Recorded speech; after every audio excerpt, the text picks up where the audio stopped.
Chapter 1173. Both Sicerian and the Athens Navy generals breathed a sigh of relief, but at the same time, they raised their guard against the enemy's fleet. After all, it was not easy for so many warships to stop in a short period of time after receiving an order. This meant that the navy of this country had a complete command system and was well trained. After a while, a fast ship sailed out of the Athens Navy fleet and headed straight for the Dionysian fleet. As it approached the Dionia warship, someone on the ship shouted, "The envoy from Athens wants to see the commander of the Dionysian fleet." 20 minutes later, the envoy from Athens Navy boarded the flagship of the First Fleet of Dionia. "I'm Sicerian, the commander of the First Fleet of Dionia." Sicerian spoke loudly while sizing up the newcomer. He had a square face, a high nose, thick eyebrows, big eyes, a beard, a wide forehead, a medium build, not fat nor thin. Although his hair was a little white and he looked like he was about 50 years old, he had a dignified appearance and looked particularly energetic. Chief General of the Athens Navy, Callistratus. The envoy stared at Sicerian with a sharp gaze. His voice was deep and magnetic, but his words were sharp. "The 300,000 people of Athens have entrusted me to ask the general, is Dionia declaring war on Athens?" Sicerian did not expect the other party to ask so directly. He quickly explained in a serious manner, "You've misunderstood. Dionia has no ill intentions towards Athens. We're just chasing after a fleet that was transporting food to Sparta. We had no choice but to come to this bay. To avoid misunderstanding, our warships deliberately avoided the waters of Athens." "No ill intentions?" Callistratus sneered. "If the fleet of Athens sailed in the Bay of Taranto, would the people of Dionia think that this fleet came with good intentions? Would you warmly open the port of Thurii and invite them in?" Sicerian was speechless. Before he could think of a response, the envoy continued, "I think you're a Greek. Then you should know that the survival of the Greeks depends mainly on trade. For the past few decades, Greece has been at war. Who knows how many naval battles have taken place, but the sea trade of the city-states still continues. Few warships take the initiative to attack merchant ships, because the sailors of every city-state know that attacking merchant ships is to dig at the roots of the Greeks. Corinth is just doing what every city-state should do in the sea trade, and those ships that were built for Sparta are just abiding by the trade contract. The sailors are just making some money for the livelihood of their families, but now you—" Callistratus's eloquent accusation made Sicerian feel wronged. He quickly coughed and interrupted the envoy impatiently, "Please don't talk about these irrelevant things anymore. Just tell me why you're here." A trace of contempt flashed in Callistratus's eyes. He looked calm, but his tone was forceful. After the war between Dionia and Sparta, Sparta once asked Athens for help.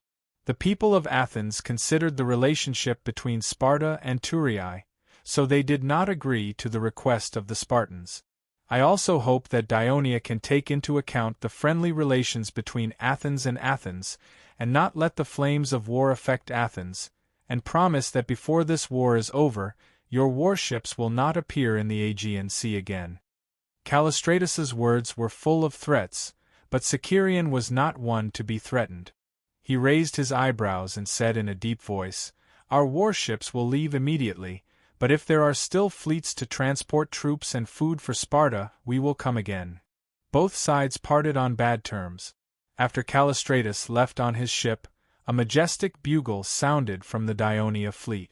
The warships at the front of the Dionysian fleet turned south one after another, and the warships at the back turned north one after another, and then began to move forward.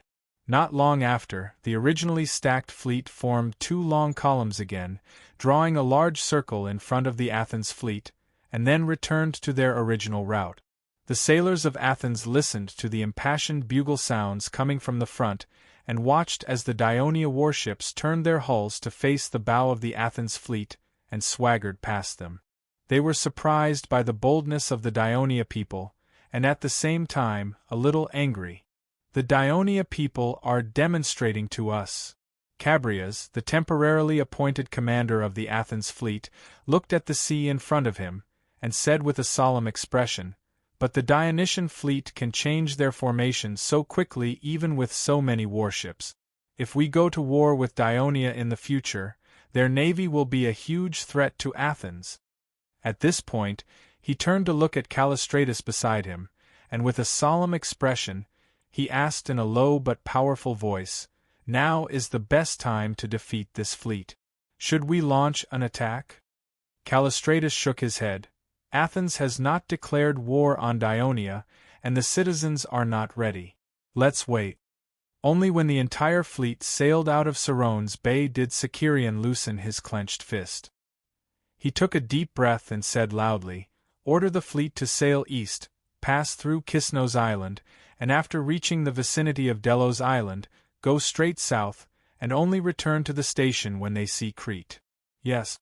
While the Dionysian army was still building their camp in the territory of Megalopolis, Archidamus, who received the news, immediately lifted the siege on Mandinia and led the army south, bypassing the city of Tegea.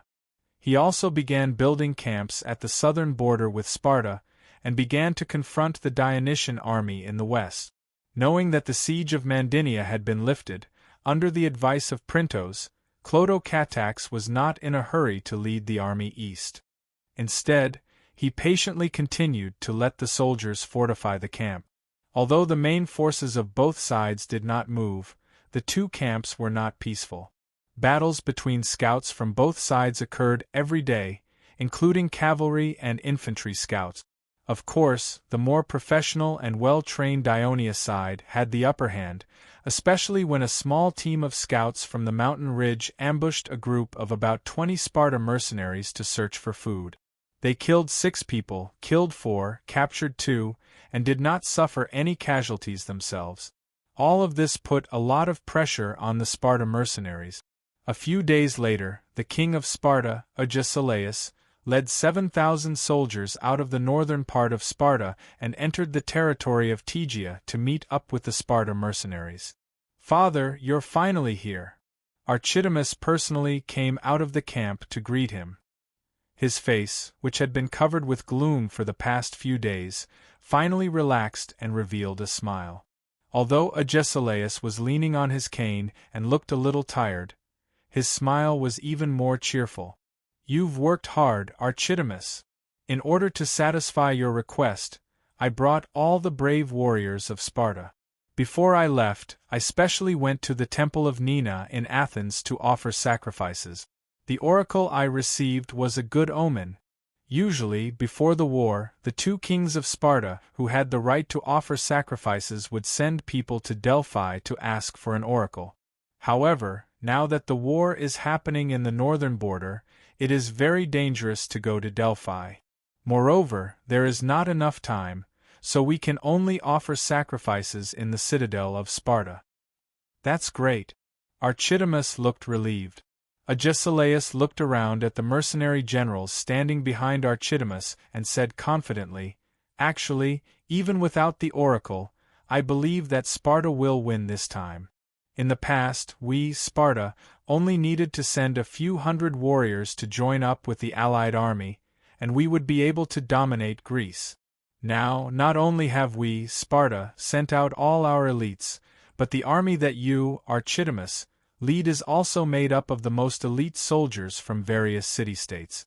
With the 2 combined, this is the largest and most powerful army that I've led in all these years. I believe that no one can match it." "That's right, King Agesilaus is right," the mercenary generals shouted excitedly. Then, Archidamus introduced these mercenary generals to his father one by one. Agesilaus chatted with them warmly. Some of them were people that he knew. After all, he had fought in Asia Minor for many years 20 years ago, so he was very familiar with the situation there. Therefore, he knew every mercenary general's home country like the back of his hand. He talked about them with great familiarity, which made the generals feel close to him. To these mercenary generals, Agesilaus was a living legend. He fought in the territory of Persia all by himself, causing the people of Persia to be in an awkward situation. They had taken the initiative to ask for peace several times, and his charm had made many Greek city-states in Asia Minor willing to support him. Until now, many of his stories were still circulating in Asia Minor. Therefore, the mercenary generals rushed to salute Agesilaus. It was an honor to be able to talk to him, and the atmosphere was very warm. After a long time, Agesilaus said goodbye to them with the reason that he was a little tired and needed to rest, and followed Archidamus into the central tent. After entering the tent, Agesilaus threw away his wooden staff and leaned against a wooden chair with the help of his servants. The smile on his face had disappeared, and his expression became serious. "What's the situation now, Father?" Archidamus' expression was equally serious. A small amount of food was shipped from the port of Corinth the day before yesterday, but no more food was shipped from the north yesterday. The people of Persia told me that the fleet of Dionia is patrolling the Aegean Sea every day. Any fleet that enters Serone's Bay will be intercepted and interrogated. Several of their fleets have been captured, and the people of Persia have to temporarily stop the food shipments. Apex. Chapter 1174. Agesilaus was not surprised. The reason why he led the army here was because he had received the report from the messenger Archidamus sent to Sparta. Now, the situation had only become more serious. He thought for a while and asked, "How many more days can the food stored in the camp last? If you count the troops you brought, don't count them yet. After receiving the news from you, I asked the soldiers to bring 5 days' worth of rations. About 7 days, so I sent people to collect food in the Tegea territory.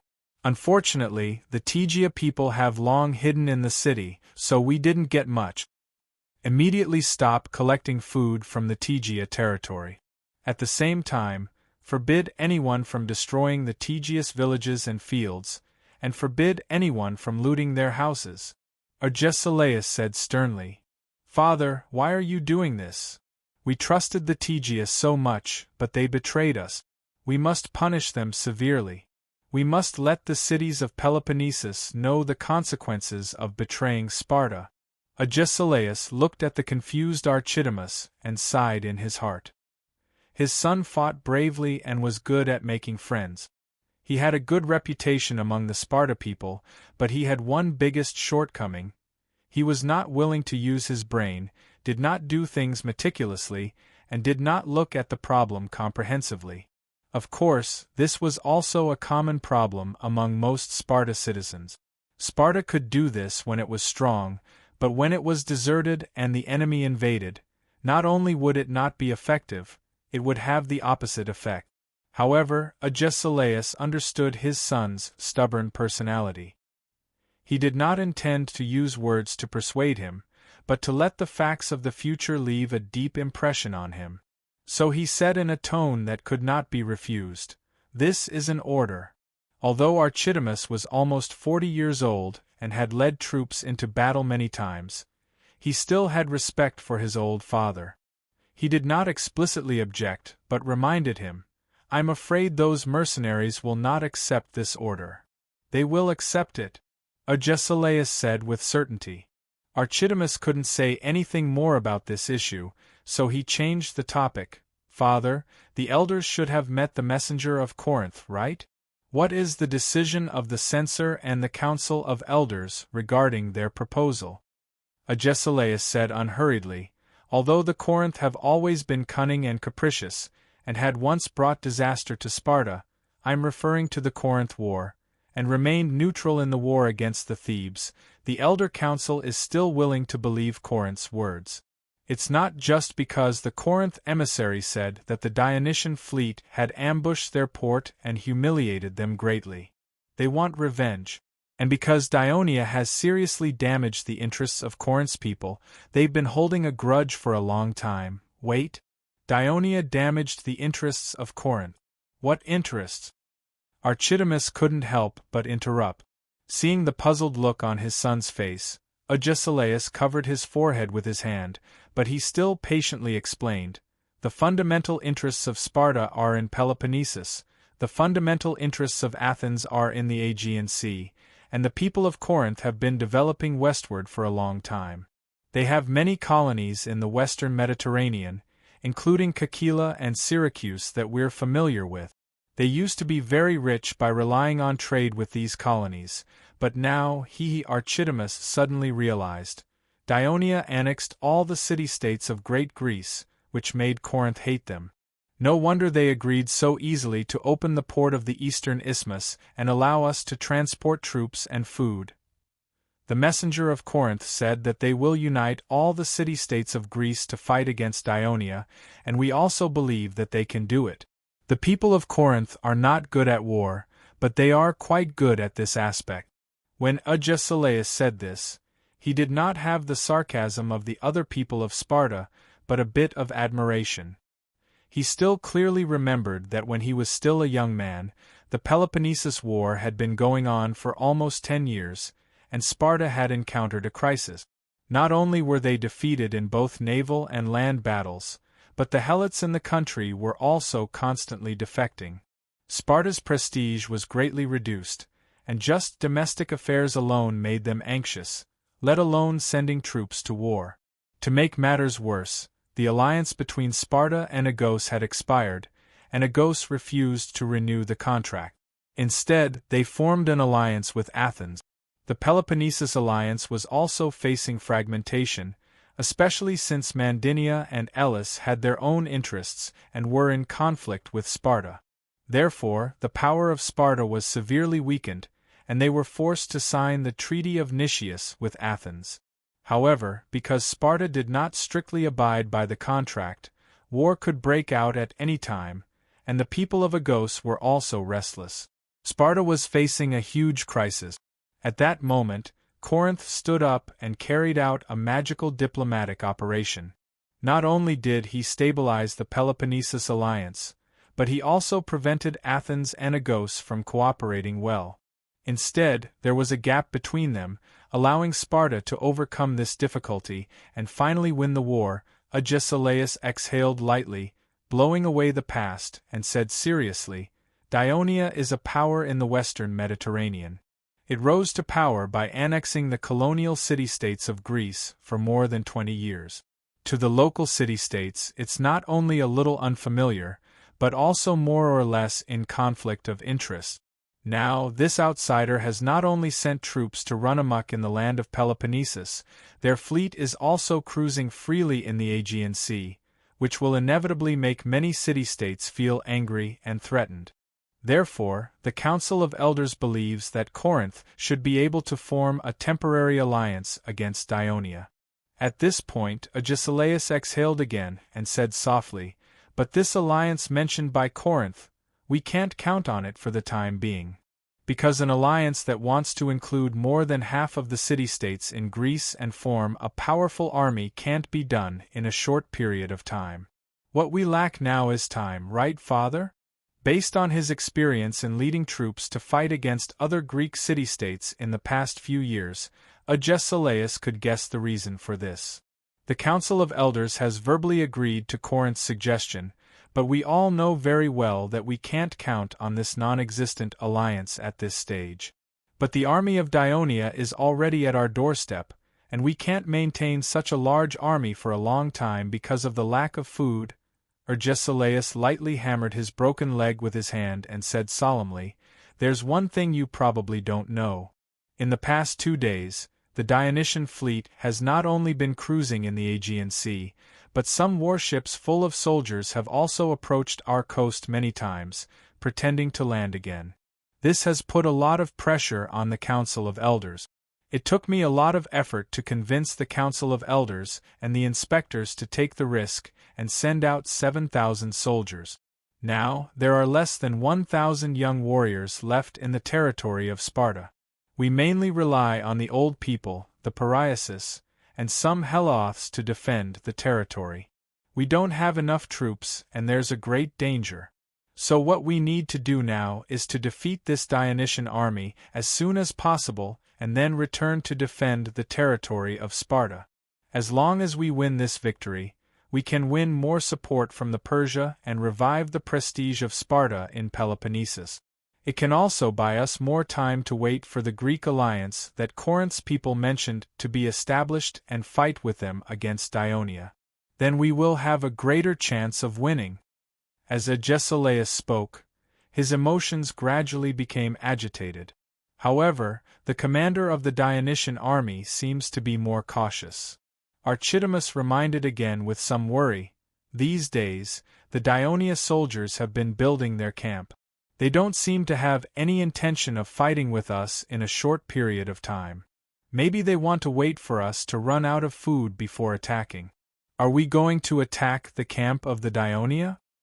"The Dionia will come out," Agesilaus replied confidently. "Pausanias, the former king of Sparta. When the Corinth War broke out more than 10 years ago, he and Lysander were ordered to each lead an army to attack the Thebes together. The elder council of Sparta and the censors made a fatal mistake.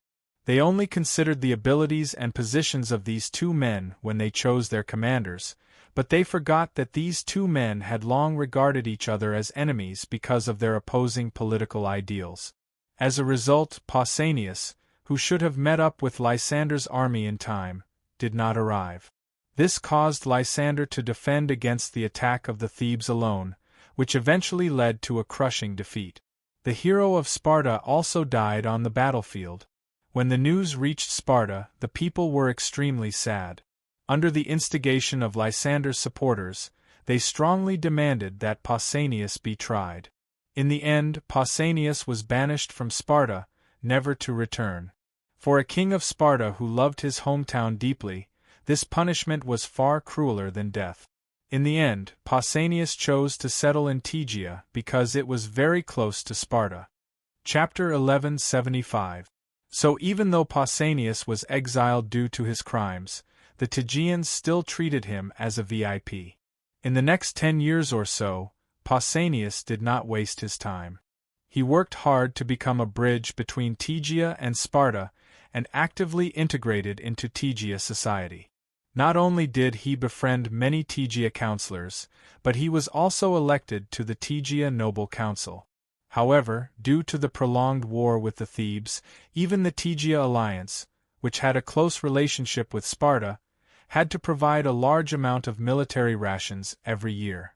They also had to send their citizens to assist in the war.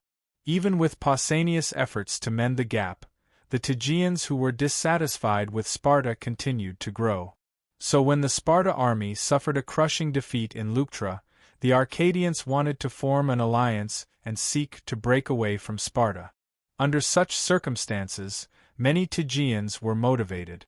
In the end, the anti-Sparta faction gained the upper hand in the council, and Tegea joined the Arcadia Union. The pro-Sparta faction secretly informed Sparta of this news, and that was how Sparta warned the Arcadians to immediately cancel the alliance, or else war would come. The Arcadia Union, led by Mandinia, refused.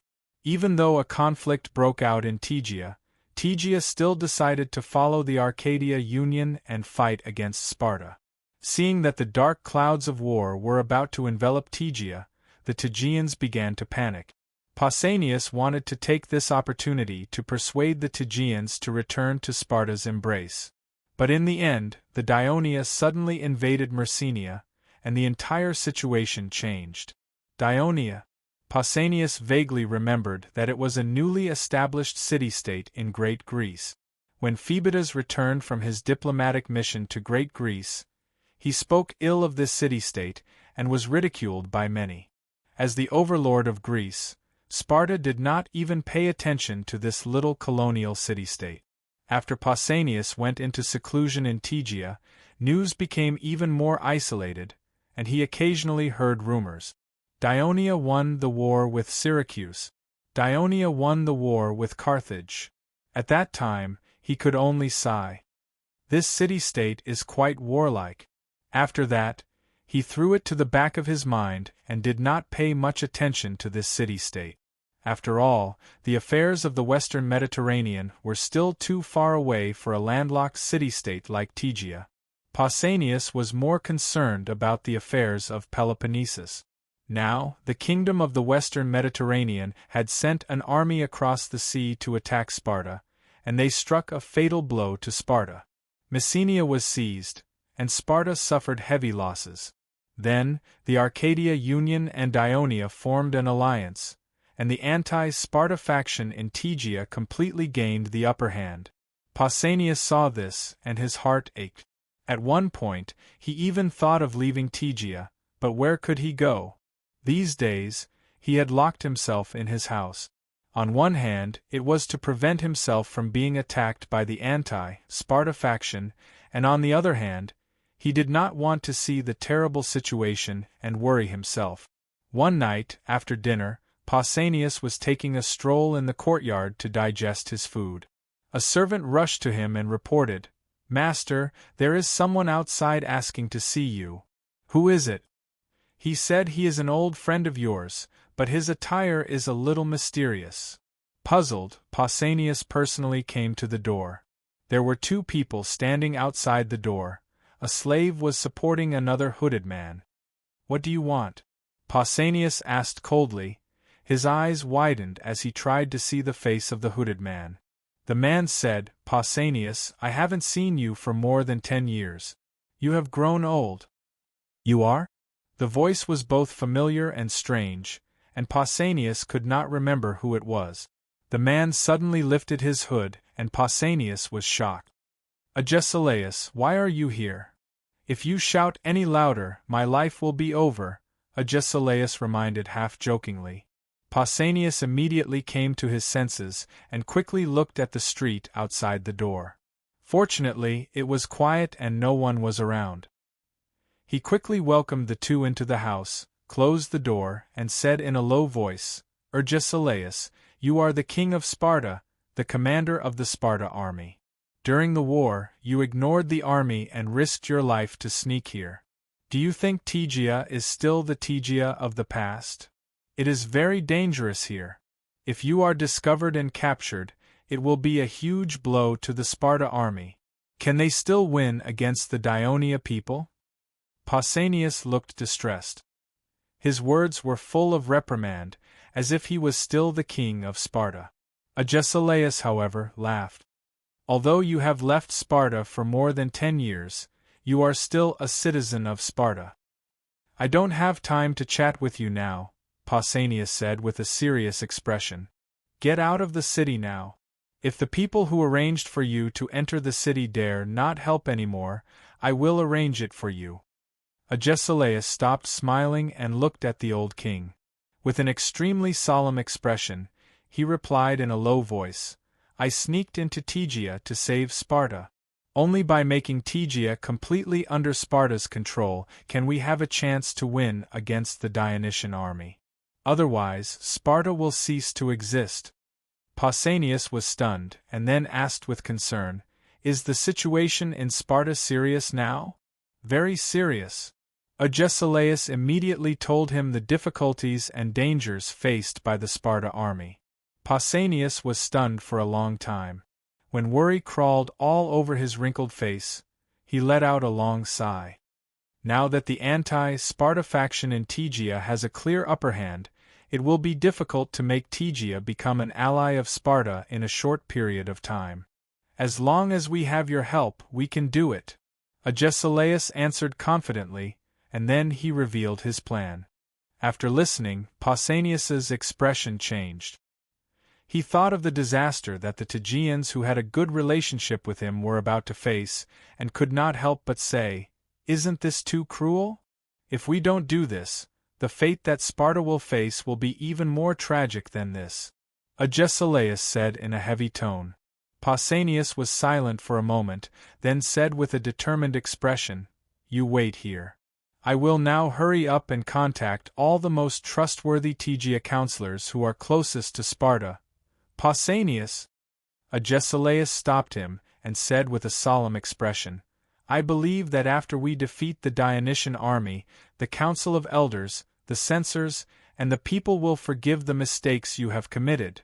At that moment, the 70-year-old former king of Sparta suddenly seemed to have tears in his eyes. He sniffed and said emotionally, Agesilaus, you are all so old. I didn't expect that today's Sparta will be saved by us two old fellows who are about to die.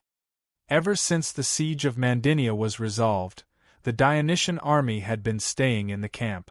This was because Clotocatax had adopted Printo's suggestion. They had received news from the Sicarian that the First Fleet had begun to patrol the Aegean Sea and cut off the main food transportation channel of the Sparta mercenaries. Although Clotocatax was worried that the actions of the First Fleet would arouse the dissatisfaction of the other Greek city-states, Printos was more concerned about the fact that the First Fleet's initiative to attack would put the Sparta army in a difficult position because Sparta's national strength was severely damaged at this time, and most of its former allies had defected. Unlike Dionia, which had an endless stream of ships transporting supplies to Messenia every day, it would not have enough food to maintain such a large army. As long as the Dionysian army held their ground, it would not take long for the Sparta army to collapse or be forced to take some risky military action. By then, the Dionysian army would be able to achieve victory at a smaller cost. Therefore, when the scouts in the mountains found out that about 6,000 to 7,000 soldiers from Sparta were meeting up with the Sparta mercenaries in Tegea, not only did Printos not feel nervous, he was very relaxed. This was because the addition of the Sparta army would undoubtedly lead to a shortage of food. At the same time, the defense in Sparta's territory would inevitably become weak due to the lack of troops. Therefore, he suggested to Clotocatax, first, continue to build defensive measures in the camp to guard against the attack of the Sparta army. Second, order the Sicarian to continue to try to land on the coast of Sparta's territory and put pressure on the Sparta people. Third, send out more scouts and soldiers, expand the scope of investigation to the north of Tegea, and do their best to destroy and cut off any possible food supply routes for the Sparta army. Clotocatax adopted each of these suggestions, and then it was up to Printos to persuade the commanders of the army to carry them out.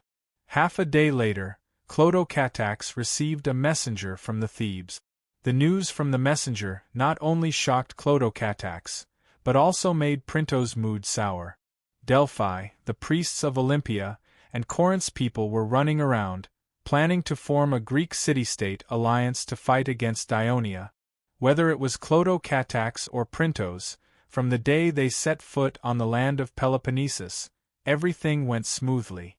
Despite the warnings of the Devers and Leotychides before they left, they still had the illusion that they should be able to complete the task given by the king of Devers step by step.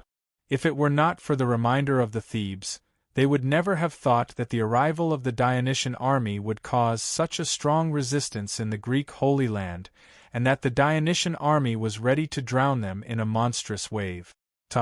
Chapter 1176. When was the last time most of the Greek city-states formed an alliance? The Greek War of Hippo 100 years ago. They were treating Dionia as an enemy like Persia. This was very uncomfortable for Clotocatax and Printos, who had Greek blood flowing in their veins and had a Greek complex. Therefore, when the messenger left, both of them looked very solemn. Printos was the first to break the silence. He comforted Clotocatax. Your Highness, you don't have to worry too much. The Thebes have already said that forming an alliance that includes most of the Greek city-states will take a long time. We still have enough time to conquer Sparta. Once Sparta is conquered, Messenia will belong to us again. The Arcadia Union will still be our ally. Elis has also expressed goodwill to us. This way, we will have more than half of Peloponnesus. In addition, the Thebes will also support us. Even if other city-states form an alliance to fight against us, their strength will be greatly weakened. We can defeat them with our current strength and dominate the situation in Greece. Clotocatax pondered for a while and said cautiously, Our arrival is like poking a hornet's nest. I didn't expect Delphi, Olympia, and Corinth to hate us so much. I'm afraid that this will complicate the situation in Greece. Many things may become uncertain. Indeed, the most important thing for us now is to hurry up and defeat the army of Sparta. We need to get rid of this strong enemy first. Moreover, defeating Sparta will increase our prestige. It will also serve as a deterrent to the other Greek city-states. Your Highness is right. Printos nodded in agreement. I think we can. Report? The voice of the royal guard suddenly came from outside the tent. What is it? An urgent letter from Messenia. Clodocatax opened the letter. He gradually frowned and fell into deep thought. Although Printos was curious, he did not take the initiative to ask. After a while, Clodocatax put down the letter and said, Senator Tisius wrote that Naupactos has sent an envoy, hoping to let some of their people return to their mother state, Messenia. Naupactos? Printos thought for a while and said with some doubt, I remember that this city-state is located on the north coast of Corinth Bay, near the exit of the bay. During the Peloponnesus War, it was not only an ally of Athens, but it was also the naval base of Athens in Corinth Bay. Athens Admiral Phormio once won a naval victory there. Athens Admiral Demosthenes used it as a military base and almost conquered Acarnania, Amnacia, Aetolia, and Locris. But why did this city-state make? Lord Printos is indeed worthy of being the chief of staff. You are very familiar with the military campaigns that have taken place in the past. Clodocatax praised and then explained in detail. Before the Peloponnesus War, there was a large-scale riot in Sparta dominated by the Messenians. Sparta could not put it out with the help of Athens' reinforcements. Finally, they reached a compromise with these heroics and allowed them to leave Sparta's territory. Athens helped some of the escaped Messenians to establish Naupactos. It is said that it was from the suggestion of Pericles. The famous chief general of Athens did have a long-term vision. So during the Peloponnesus War, Naupactos has been a firm ally of Athens and played an important role. After the war, Naupactos was forced to dissolve the covenant with Athens. But in recent years, Sparta has been exhausted by the war and its strength has been greatly weakened. Naupactos has once again been in close contact with Athens. Printos was born as a Turkish commoner. He was talented and intelligent, but because of his poor family, he did not receive much education when he was young. Later, when Dionia was established, he was the first to respond to the call of the Devers and attended the adult class of the Turkish school. After he became illiterate, he had not stopped learning. But after all, he was old, so he focused his energy on military research. The new generation of Dionia citizens received a more comprehensive education from an early age. They were more knowledgeable and involved in a wider range of subjects. As a prince, Clodocatax not only had to receive education from the school, but he also had to complete the study tasks assigned to him by the Devers. The amount of knowledge he possessed was more extensive than that of ordinary people of his age. The people of Naupactos have asked to join Messenia on the grounds that they are descendants of Messenia. Printos carefully thought about what Clodocatax had just said. He quickly reacted and said, but they have close contact with Athens. I am afraid that Athens has secretly instigated them. Now that the First Fleet is patrolling the Aegean Sea, Athens is already dissatisfied, and now there are Delphi and the priests of Olympia secretly operating. Once Messenia becomes unstable because of their participation, not only will the kingdom's efforts to invest in Messenia be destroyed, but it will also cause problems for the army's retreat. We have to be careful. Lord Tisius is also aware of this problem, so he wrote to ask for instructions. Clodocatax raised the papyrus scroll in his hand, but there was some hesitation on his face. But we have already issued a call to the whole of Greece. Welcome the immigrants of Messenia back to our mother country. We have just said that not long ago, so how can we go back on our words now? Your Highness, we do not need to go back on our words. Printos suggested. We just need to postpone this matter and say, in principle, Messenia agrees to let them return to their mother country, but because there are too many of them returning, Messenia does not have enough houses and land for them to settle down. When Messenia is fully prepared, we will take the initiative to tell them to return. Clodocatax pondered.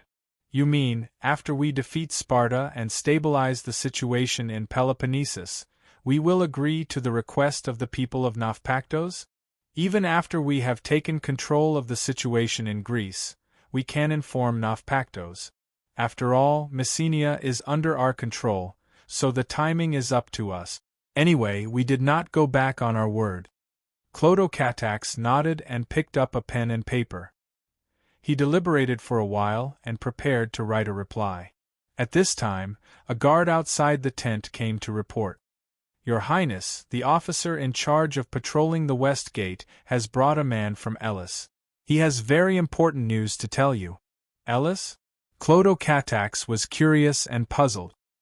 He put down the pen and said, Let him in. Under the supervision of 2 palace guards, a Greek man dressed as a shepherd walked into the tent nervously. When he saw Clodocatax sitting at the head of the table, he immediately shouted, My lord! My lord! My master is Elis Lala.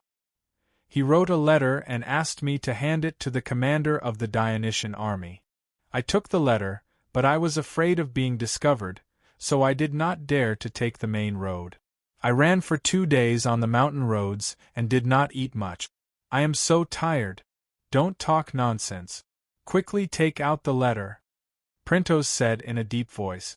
When the man was stared at by Printos's sharp eyes, he suddenly trembled in fear and quickly took out the letter from his bosom. The guard immediately handed the letter over to him. Clodocatax opened the letter. The content of the letter made his heart sink. He stared at the letter for a while. When he calmed down, he raised his head and said to the guard, Take him to eat a good meal first. Then tell the financial officer to give him 5 silver coins as a reward. Yes. Thank you, my lord. Thank you, my lord. The man was so happy that he bowed again and again. Then he remembered something and quickly said, My lord, please write a reply to let my master rest assured. Clodocatax nodded. After the guard and the messenger left, Printos immediately asked, Your Highness, did something big happen? Although Clodocatax hid it well, Printos still saw some clues. Clodocatax silently handed the letter to him. Printos quickly read the letter, and his expression became solemn. Your Highness, the letter says, the Olympia priest and the Pisans have persuaded the Elysian Parliament to join the Greek Union to fight against us. The letter also says, at the Elysian Parliament, the Olympia priest declared that their people will soon persuade the Oconus to rebel against the Arcadia Union. If the situation is as the letter says, the situation will be very disadvantageous to us. Clodocatax clenched his hands tightly. Although he seemed a little nervous, he still analyzed the situation seriously. When I was in Messenia, I heard from Lord Tisius that the father of this Elysian Parliament member, Ionicus, was a Messenian. He once witnessed our army recapture Messenia from the hands of Sparta. He also stayed in Messenia for a period of time and liberated Heroics with Tisius. He has a good impression of the kingdom of Dionia. That's why he wrote us this letter immediately after he heard the news. I'm afraid that if we fail, the newly independent Messenia will once again be occupied by the Sparta. So, I don't think he would lie to us. If Elysian Parliament becomes our enemy, and Oconus or more Arcadia cities also rebel, then our path of retreat will be threatened. Messenia is likely to be attacked, and the battle with Sparta will not be easy, Printos said in a low voice. Clodocatax rubbed his hands and asked hesitantly, Should we lead the army back to Messenia first and see how the situation changes before deciding on the next step of the military operation? Top point. Chapter 1177. Your Highness, we can't retreat.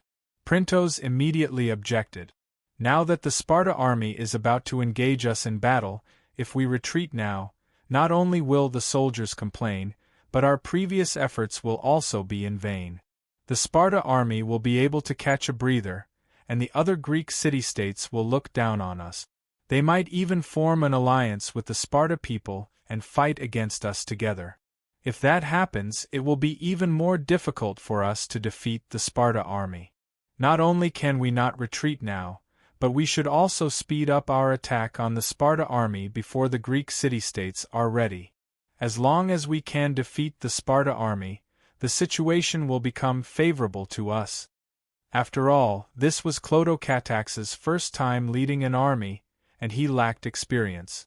Coupled with the bad news coming one after another, he panicked and chose to be conservative under the pressure. With Printo's reminder, he immediately realized that if he did that, the war would undoubtedly prolong. Not only would it consume a lot of the country's resources, but it would also increase the number of casualties. It would also disappoint his father, who had always been aggressive in battles. Thinking of this, he pulled himself together and immediately said, "Lord Printos, you are right. We should speed up our attack on the Sparta army, but what should we do? Your Highness, first of all, we should send messengers to inform our garrison in Messenia to strengthen the defense of the northern border, and get ready to mobilize the Messenians at any time." Printos patiently suggested, secondly, we should send some scouts and soldiers to the west to investigate not only the situation in the Elise region, but also the movements of the Arcadia Union Army, just in case. After that, Your Highness, you should write a letter to the Sicerian king about our current predicament and urge him to attack the coast of Sparta. At the same time, we will lead our main force into the Tegea territory. We will not take the initiative to attack the Sparta camp first. Instead, we will pretend to build a new camp at the border of Tegea and Sparta, forcing the Sparta army to leave their camp and fight us. What if the Sparta army decided to stay in their camp and join forces with the Elis army before fighting us? Clodocatax couldn't help but ask. Then we'll build a camp there and block the way for Sparta to return home. Then, we'll send some soldiers to cooperate with the First Fleet and invade Sparta's territory from the north. I don't think Sparta would want to see that happen, Printos said calmly. After listening to Printos, Clodocatax fell into deep thought and did not respond for a long time. Printos could not help but ask, Your Highness, do you think there are any shortcomings in my plan? Clodocatax could tell that Printos was a little dissatisfied, so he quickly said apologetically, Lord Printos, your suggestion is very good. I have no objections. I'm sorry, I was a little distracted just now because your plan inspired me and gave me an idea. Clodocatax's apology not only made Printos feel better, but also made him feel ashamed of himself for being too narrow-minded. So he asked seriously, Your Highness, do you have any good ideas? When I was in Turiae, I read the history of the major Greek cities in detail. The reason why Elis expressed goodwill to us before was because although it was a member of the Peloponnesus alliance, it had a grudge against Sparta during the Peloponnesus War because of the ownership of Lepreon. Before the Corinth War, Sparta's army invaded Elis territory and forcibly occupied some of its territories. After the signing of the Great King's Peace Treaty, Sparta supported Pisa and forcibly transferred the right to host the Olympia that originally belonged to Elis to Pisa. Since then, the people of Elis hated Sparta to the core. So when they learned that our army was going to fight with Sparta, they were very happy and even sent Ionicus to Messenia with the fleet.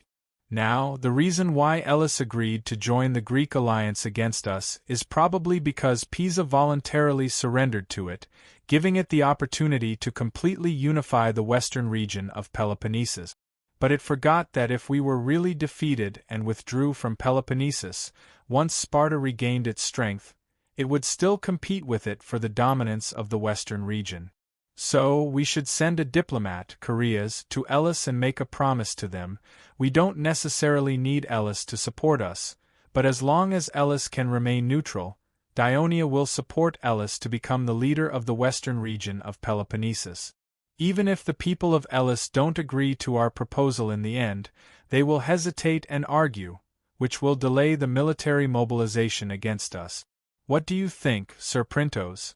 Clodocatax's suggestion made the eyes of Printos, who only focused on military matters, light up. He sincerely praised, "Your Highness, your suggestion is really wonderful. I think we should not only send couriers to Elis, but also send him to other city-states to disrupt the situation in Greece that is beginning to be unfavorable to us." Clodocatax and Printos hurriedly carried out their plan, but on the second day, they received news from scouts. The Sparta army was attacking the city of Tegea. The Sparta army's initiative to attack made Printos feel that this was a good opportunity to fight the Sparta army. So, under his suggestion, Clodocatax left 3,000 soldiers to guard the camp and led the army to rescue the Sparta army. The road to Tegea was relatively narrow and uneven, with high hills on both sides. The experienced Printos did not let Clodocatax advance rashly. Instead, he suggested that they first send the mountain scouts to investigate the surrounding situation. Sure enough, they found the Sparta army lying in ambush in the mountains. So, Clodocatax sent out a mixed group of light armored soldiers and light infantry to attack the Sparta army lying in ambush on the hills. The battle was not fierce. The Sparta army did not have any Sparta warriors. Most of them were mercenaries, and they did not have any heavy infantry. After their whereabouts were exposed, they quickly chose to retreat in the face of the well-trained light armored soldiers and light infantry of Dionia. But the battle in the mountains delayed them. Seeing that it was almost dusk, the Dionysian army had to find a place to camp and rest. On the morning of the third day, the Dionysian army continued their march, but in order to prevent ambushes and harassment from the Sparta army, they did not march quickly. It was not until the morning that the vanguard entered the territory of Tegea. The Tegea-Mandinia Plains was one of the rare large flatlands in the Arcadia region. It was a long and narrow area that stretched from north to south. Rivers crisscrossed it, and the land was relatively fertile. It was a famous wheat-growing area on the entire Peloponnesus Peninsula, as well as the granary of the Arcadia region. The soldiers trekked through the mountains and came to the open plains. Seeing the lush green wheat fields everywhere, undulating in the gentle breeze, all of them felt refreshed. Clodocatax did not have the leisure to enjoy the scenery, because he had already received a report from a scout. The Sparta army was attacking the city of Tegea. The battle was very fierce, and it seemed that the Tegeans had suffered heavy casualties, and were on the verge of collapsing. Before this, Printos and the other generals had analyzed the situation. Tegea had been under the protection of the Sparta army for a long time, and unlike the Mandinians, it did not meticulously build its own walls. Its walls had not been maintained for a long time, and there were no trenches or other defensive facilities outside the city. But Tegea was, after all, one of the largest states in the Arcadia region. It had a large population, and it should be able to hold out for a while. How could he die so quickly? However, the reports from the scouts were all the same. Sparta's army had completely surrounded Tegea city, and Sparta's soldiers had already attacked the top of Tegea city several times. Corpses were strewn all over the city. Without a doubt, under the assault of tens of thousands of Sparta's soldiers, Tegea city was in grave danger. Clodocatax and Printos would never allow Tegea city to fall into the hands of Sparta. First of all, it was still spring, and the people of Tegea still had plenty of food in their homes. This would greatly alleviate the food shortage of the Sparta army. Second, Sparta had conquered Tegea city, which was located in the center of the plains. Now that they had a firm foothold in the plains, they could continue to threaten Mandinia in the north and gain a certain strategic advantage. Thus, Clodocatax issued an order: increase the speed of the march, advance towards Tegea city. At the same time, the Dionia prince added another order: try not to trample on the wheat fields. Tegea city was only a few dozen miles away from the southwestern border. The terrain was flat, and the Dionysian army's advance was relatively fast. By noon, the vanguard could already see the outline of Tegea city. At this time, Clodocatax received another report from the scouts. Most of the Sparta army had withdrawn, and they had begun to arrange their soldiers to face the west. The Sparta army is now preparing for a decisive battle with us." When Clotocatax saw that his goal was about to be achieved so quickly, he was first overjoyed, but then he felt nervous. After all, the upcoming decisive battle would determine the success or failure of the Dionysian army, as well as the life and death of tens of thousands of soldiers. Of course, Printos was much calmer. He suggested that the army should temporarily advance, and at the same time, he requested to observe the formation of the Sparta army from a closer distance. After hearing this, Clotocatax also expressed his desire to go, and he even used the excuse that, "My father often personally observes battles," to shut the mouths of those who tried to persuade him. Chapter 1178. As a precaution, the 1st Cavalry Legion sent 500 cavalrymen to protect them. Soon, they arrived at the vicinity of Tegea city. From afar, they could see tens of thousands of Sparta soldiers spreading out from the south to the southwest of Tegea city. The scene was noisy and chaotic, and the shouts and cries of "kill" could be heard coming from the top of Tegea city. Obviously, Sparta was still unwilling to give up on the siege, and they were still making their last effort. Seeing that Clotocatax and his cavalrymen were still approaching, Sparta's formation also sent out many cavalrymen, intending to drive them away. To prevent any accidents, Printos had to order Clotocatax to retreat immediately. On the way back, Clotocatax saw that Printos was frowning and deep in thought, so he couldn't help but ask, "Is there any problem with Sparta's formation?" Printos came back to his senses and said in a deep voice, "Your Highness, did you see those real Sparta warriors? They are actually lined up on the left side of the formation." After being reminded by Printos, Clotocatax recalled the scene he had seen before. In the battle formation that stretched for several miles, thousands of Sparta warriors wearing traditional red cloaks were indeed lined up on the southernmost side. Clotocatax had spent some time in the staff office of the Ministry of Military Affairs, and he had participated in the study of previous battles that took place in the Mediterranean Sea. He knew that due to the small population, Sparta rarely fought independently in large-scale battles. Most of the battles were fought under the command of the Allied forces, and Sparta's own warriors would often be concentrated on the right side, relying on Sparta's traditional left-turn tactic to determine the final outcome of the battle. But this time, Sparta's warriors were actually concentrated on the left side, which was indeed unexpected. He thought for a moment and said, "Is it because of the defeat of Leuctra? Sparta thought that their traditional tactics were no longer suitable, so they changed their formation? Or, they just casually arranged a formation and pretended to engage us in battle, just to delay our rescue of Tegea?" Printos knew that with Sparta's current situation, the only person who could lead and command such a large army was their old king, Agesilaus. He knew about the old general's past battles. Agesilaus' style was cunning and unpredictable, which was very different from the traditional generals of Sparta. This change in the battle formation that was different from the past definitely caught his attention, but he could not guess the real intention of the other party. He temporarily suppressed his doubts and said, "Your Highness, you are right. We should save Tegea first." But when the Dionysian army approached Tegea, the Sparta army had all stopped attacking the city and continued to line up on the east side of the Dionysian army. It seemed that they were prepared to fight the Dionysian army to the death here. Clotocatax immediately gathered all the commanders together and told them about the battle plan that he had discussed with Printos.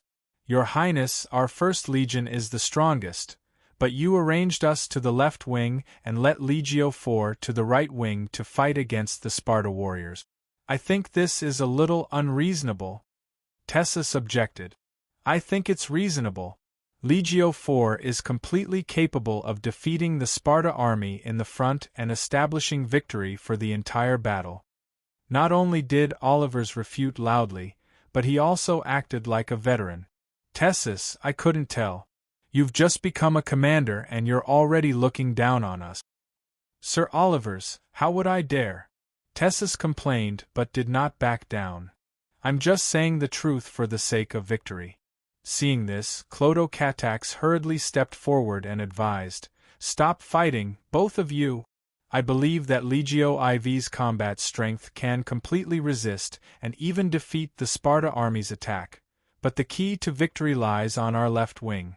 Commander Tessus, you must lead the First Legion to defeat the enemy in front of you as soon as possible, and then attack the enemy's flank in the middle, thereby winning the entire battle. I hope you can do it." Tessus's spirit was lifted, and he immediately said confidently, "Your Highness, please rest assured that the First Legion has never disappointed the commander." The conflict seemed to have been resolved, but then the commander of the 7th Legion, Tegtalos, said with dissatisfaction, "Your Highness, you're being too unfair to the 7th Legion. The soldiers guarding Myrcenia are the soldiers of the 7th Legion. The soldiers guarding the new camp are the soldiers of the 7th Legion. Now that the battle is about to begin, the reserves are the soldiers of the 7th Legion. The 7th Legion worked so hard to accompany you to the Peloponnesus Peninsula, but in the end, they didn't even win a single battle. How are they going to face their families when they go back?" The more he said, the more aggrieved Tegtalos felt. His voice became louder and louder, attracting the attention of the surrounding soldiers. Compared to the 7th Legion, the other legions had, after all, benefited. The commanders quickly lowered their heads and looked as if it had nothing to do with them. Although Clodocatax was contradicted like this, he was not angry. Instead, he advised apologetically, "Commander Tegtalos, the commander of the Sparta army is King Ergesilaus. He has always been good at using troops, and I'm afraid it won't be easy to win this battle. So, by using the 7th Legion as the reserves, I hope that you can influence the entire battle at the critical moment and win for us. Even if we defeat Sparta, our war in Greece will not end here. In future military operations, I promise you that the 7th Legion will be the first to be considered." After hearing these words, Tegtalos' expression became slightly better, and he immediately said, "The 7th Legion will perform the duties of the reserves well." Tegtalos looked burly, but he was actually very thoughtful. Before leaving Turiae, the Devers specifically talked to him, and he felt the high expectations the king of Devers had for Clodocatax. How could he risk offending the king by not carrying out the order? He was just taking the opportunity to make a scene to attract the prince's attention and earn more benefits for the 7th Legion. After all, compared to the 1st, 4th, and Legio VI, the 7th Legion did not have much of an advantage. Time is of the essence. All commanders, please return to your legions immediately after receiving your mission. Watching the commanders leave on their horses, Printos, who had been silent all this while, finally praised sincerely, "Well done, Your Highness." Mukaloo, who was at the side, understood why Printos said that. As the commander of the Dionysian army, when faced with the doubts of his subordinates, he could resolve it with just one sentence. This was an order. After all, according to the military law of Dionia, once an order was given, the lower-ranking officers must strictly carry it out. However, Clodocatax still patiently persuaded these officers at this time. It could be seen that the saying that "His Highness is humble" was indeed not empty words. Under the orders of the commanders and the command of the various commanders, all the soldiers of the Dionysian army moved quickly. Although the Dionysian army started to get into formation later than the Sparta army, after half an hour, the Dionysian army's formation was basically complete. The 1st Legion on the left, Legio VI in the middle, and Legio IV on the right. The formation was 15 rows thick and about 4 miles long. The 1st Cavalry Legion was divided into 1,000 cavalrymen each, positioned at the two ends of the formation. Agesilaus, who was standing in front of the formation and observing the formation of the Dionysian army, frowned when he saw that the opponent was moving quickly and stopped making noise. He looked back at the messy formation behind him and could not help but say, "Hurry up and urge the commanders to speed up the formation, Father." Archidamus was a little hesitant. Didn't you ask them to deliberately slow down the formation? I think even if they don't deliberately slow down, the Dionia army should be in formation first, Agesilaus said helplessly. Hurry up and inform them. If the Dionians suddenly attack, how can we fight when our formation is still in such a mess? Yes, father. Archidamus quickly ran back to the formation. Agesilaus looked at Dionia's army formation again, but all he could see was darkness.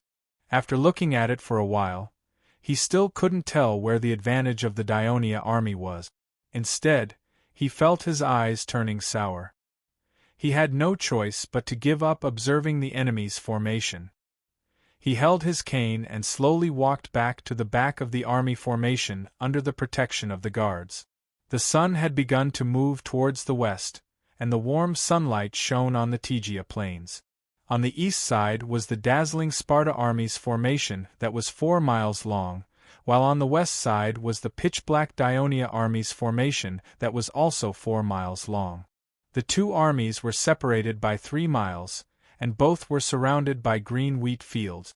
They looked like two yellow and black parallel lines drawn on a green cloth, and the northern midpoint of these two parallel lines was Tegea city. Father, the formation is ready. Why aren't you attacking yet? Archidamus hurried over and asked. Don't rush, wait a while more. Agesilaus glanced at him and said calmly. What are you waiting for? The soldiers have been waiting for half an hour. The sun will set if we wait any longer. Archidamus urged anxiously. Agesilaus' face immediately darkened and he said sternly, You should stay with your soldiers, not come here to mess around. Hurry up and go back. Agesilaus looked at Archidamus' back and subconsciously rubbed his face with his hands. In fact, he was not waiting, but he was afraid. A veteran who had been on the battlefield for decades was actually afraid? But that was the truth. Although Agesilaus had experienced countless wars, it was his first time commanding a battle that could decide Sparta's life and death. Furthermore, the opponent was the powerful Dionia. He had just witnessed how well-trained the enemy soldiers were. Although he had made meticulous arrangements for this battle, he felt inexplicably guilty when the battle was about to start. The life and death of Sparta depended on his command, and he found it difficult to open his mouth. Chapter 1179. Suddenly, Agesilaus' body swayed a few times, and he almost fell. His servants quickly held him up. In order to raise morale and observe the enemy's situation, he had to stand for a long time. His old body could no longer support him, so he could only helplessly sit on the wooden chair that had been prepared. The commander of the Dionysian army, Clotocatax, was equally nervous. It was his first time commanding a battle, and he was faced with such a large-scale battle. Furthermore, the enemy was the Greek overlord, Sparta. Looking at the dazzling light walls that stretched endlessly on both sides, Clotocatax felt an invisible pressure. He knew that his command would determine the life and death of thousands of Dionia soldiers, so he had been hesitating. Your Highness, the soldiers are almost done resting. You can give the order to attack now. Printos stepped forward and reminded him softly. Should we wait a little longer? Clotocatax asked, feeling a little guilty. Printos intentionally looked up at the sky and said, If we wait any longer, I'm afraid today's battle will have to be cancelled.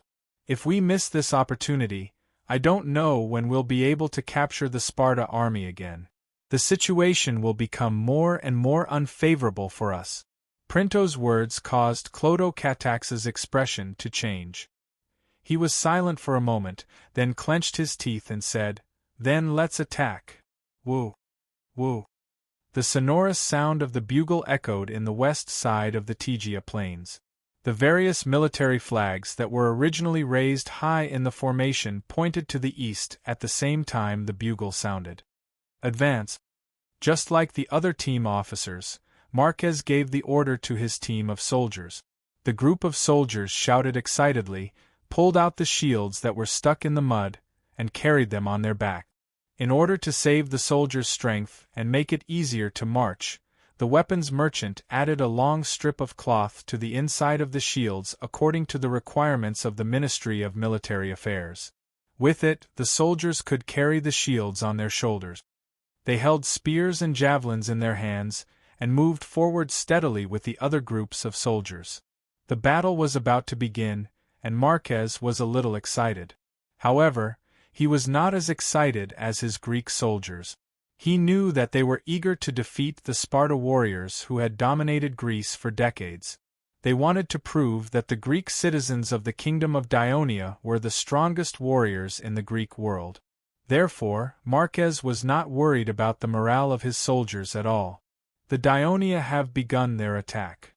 Agesilaus heard the bugle sound from the opposite side, and unconsciously let out a sigh of relief. Facing the mercenary general who came to ask for instructions, he said calmly, "Don't be in a hurry to blow the bugle. Let the Dionia advance a little further. This way, when we engage in battle, the city of Tegea will be behind them." As the Dionia soldiers advanced slowly, rows of wheat sprouts fell to the ground. The originally straight line of the Dionia army gradually became more distinct. The light infantries with brisk footsteps had passed through the checkerboard formation of the heavy infantries and walked in front. Next were the cavalry on both ends. Even though they did not let the war horse gallop in order to conserve horsepower, they were still moving faster than the light infantries. The Dionia light infantries spread out in a loose formation at the front of the left, middle, and right flank. When they were about 2 miles away from the Sparta army, Agesilaus finally gave the order to attack. The left flanks were the Sparta warriors in red cloaks, the middle flanks were mainly mercenaries, and the right flanks were mercenaries who had retreated from the siege not long ago. Other than the right flanks being 10 rows thick, the middle flanks and left flanks were increased to 20 rows thick. Both flanks were Macedonian cavalry. It seemed like Agesilaus had arranged the most traditional Greek phalanx formation and was about to engage in the most standard Greek heavy infantries with the Dionysian army. The only difference was that countless light infantries passed through the gaps in the formation and advanced forward in a loose formation. Agesilaus had some understanding of the Dionysian army.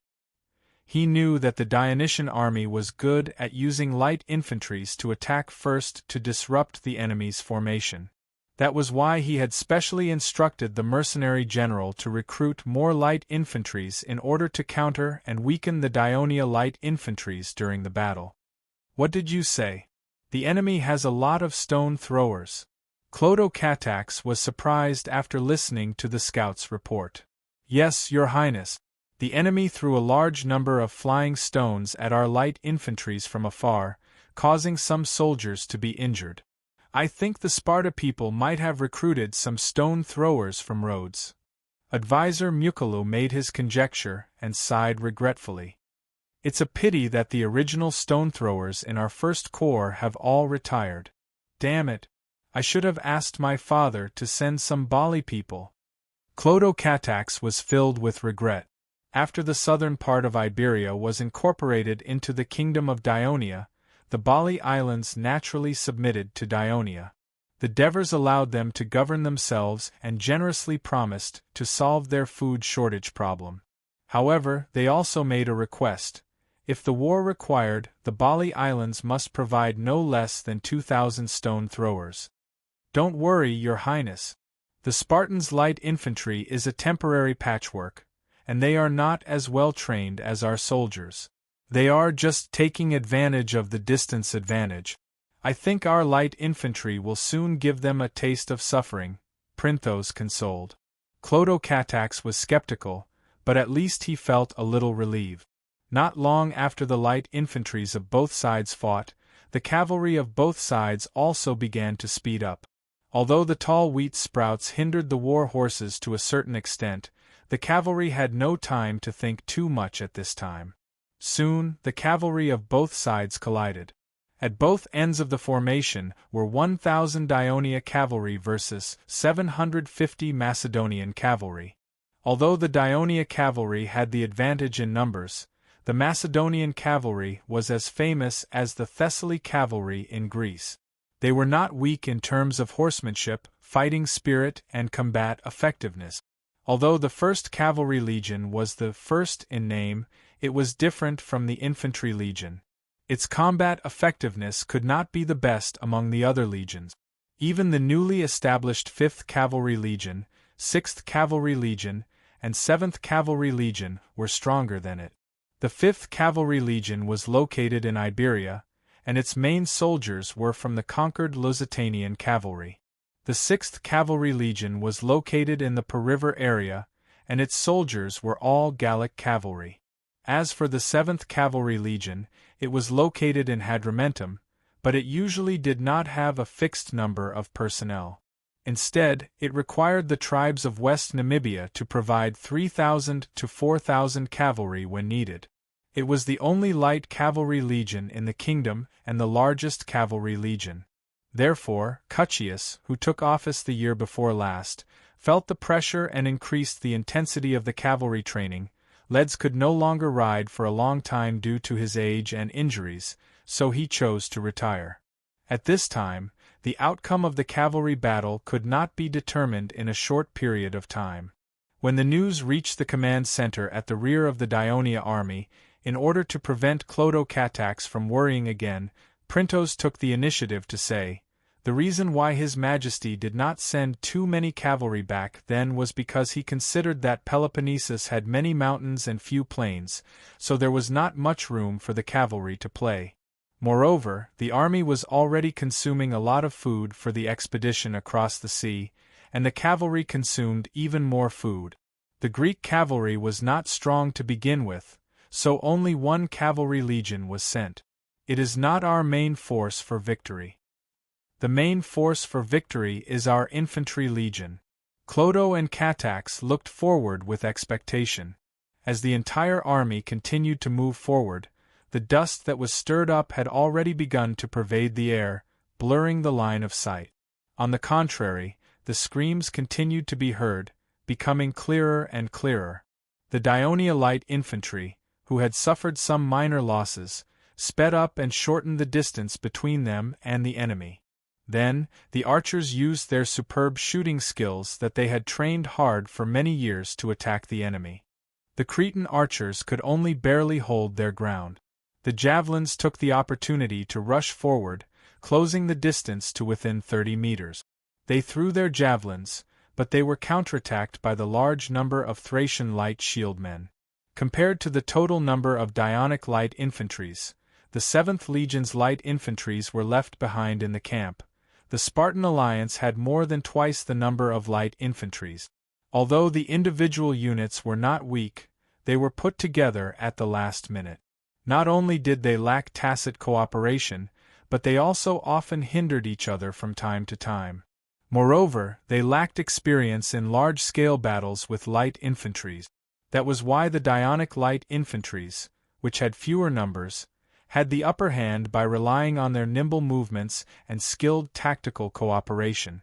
As the distance between the two armies got closer, the Sparta coalition light infantry, who were worried that they would be squeezed in the formation, hurriedly retreated. On the other hand, the Dionia light infantry remained fearlessly in front of the formation. They turned to attack the Sparta heavy infantry who were slowly moving forward. Although the arrows falling from the sky did not cause much damage to them, they could slow down their advance and disrupt their formation. However, the heavy javelins that were thrown at them posed a threat to their lives.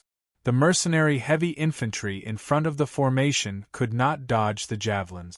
Before they could enter the charging distance, they were forced to run, causing the already crooked formation to become even more uneven.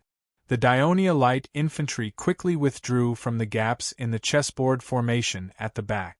The small squares quickly closed up and formed a unified formation. Then, the commander shouted, "Prepare the javelins." At this time, most of the Sparta coalition soldiers had rushed within 40 meters of the formation. The timing was just right. This was the result of the long and arduous training of the Legion of Dionysia. Chapter 1180. Accompanied by the roar of the Legion of Dionysia soldiers, nearly 20,000 javelins flew out, covering the sky. The charge of the Sparta coalition army stopped instantly, followed by continuous screams. The frightened Sparta coalition army soldiers had just removed their shields when they were shocked to find countless javelins flying towards them. Although before the battle, Agesilaus specifically reminded the mercenary generals to be careful of the legion of Dionysia's heavy infantry throwing javelins when they approached, the mercenaries who had never fought with the Dionia were still unprepared. Taking advantage of the Sparta coalition army's formation being disrupted by the rain of javelins, the legionnaires shouted the name of Hades and launched a charge. The Dionia coalition army that was 4 miles long crashed into the Sparta coalition army like an avalanche. The Legio 6 soldiers were holding back their anger because they heard from the team officers that the commander ordered Legio 4 to fight the Sparta coalition army on the right flank, the 1st Legion on the left flank as the focus of the attack, and their Legio 6 was only in the middle to restrain the enemy. Why can't Legio 6 just restrain the enemy?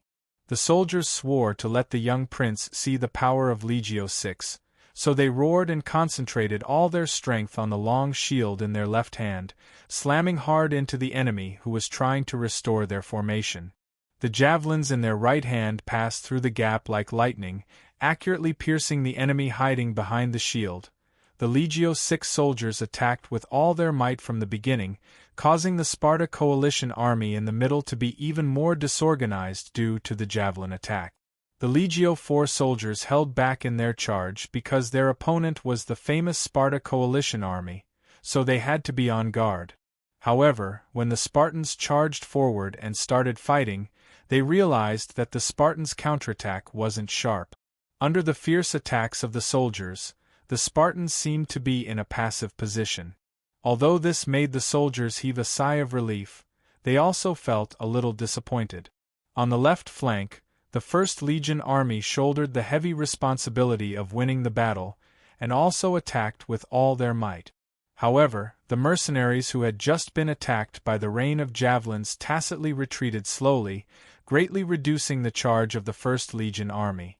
At the same time, they launched fierce counterattacks from time to time during their steady defense, causing some casualties among the 1st Legion army's frontline soldiers. This forced the soldiers to stop advancing and began to patiently fight with the enemy. In general, the Dionysian army relied on the long-range attacks of the light infantry and the heavy infantry's javelin attacks to gain the upper hand from the beginning, causing the Sparta coalition army to be somewhat passive in the frontal confrontation.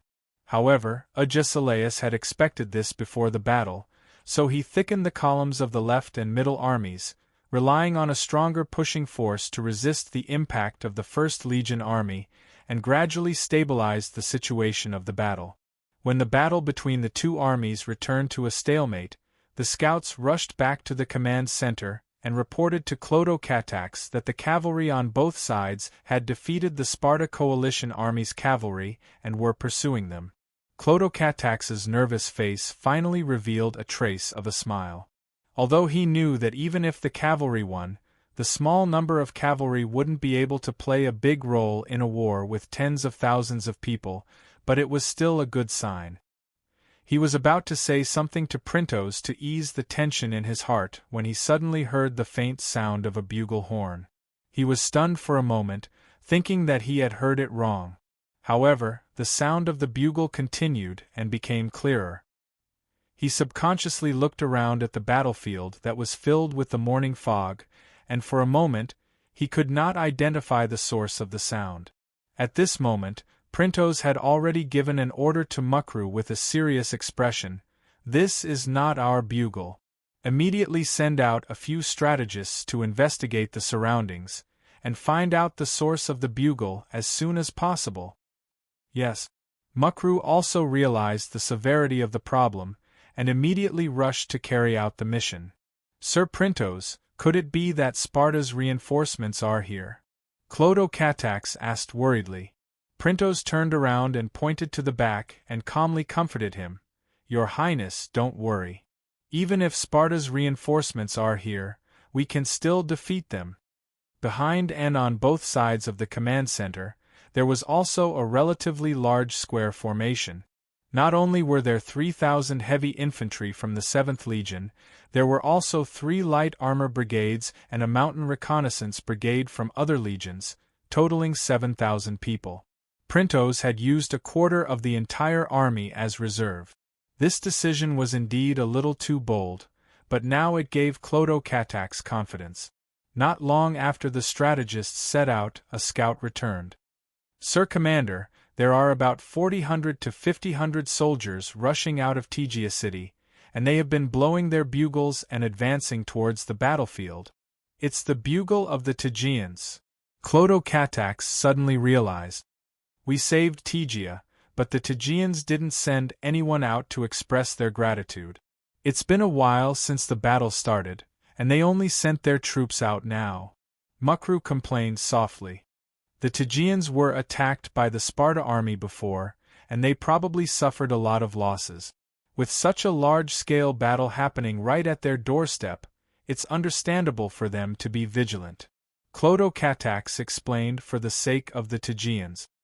He then said excitedly, "Not only did they participate in the battle, but they also sent out so many soldiers. This will definitely help us win as soon as possible." "Bring me the map of the current battle," Printos said. One of the strategists immediately handed over a wooden board that he carried with him.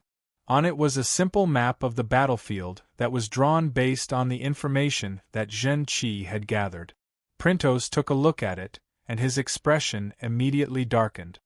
"Our cavalry has already defeated the Sparta cavalry, and you didn't make any corrections in time." Not in time.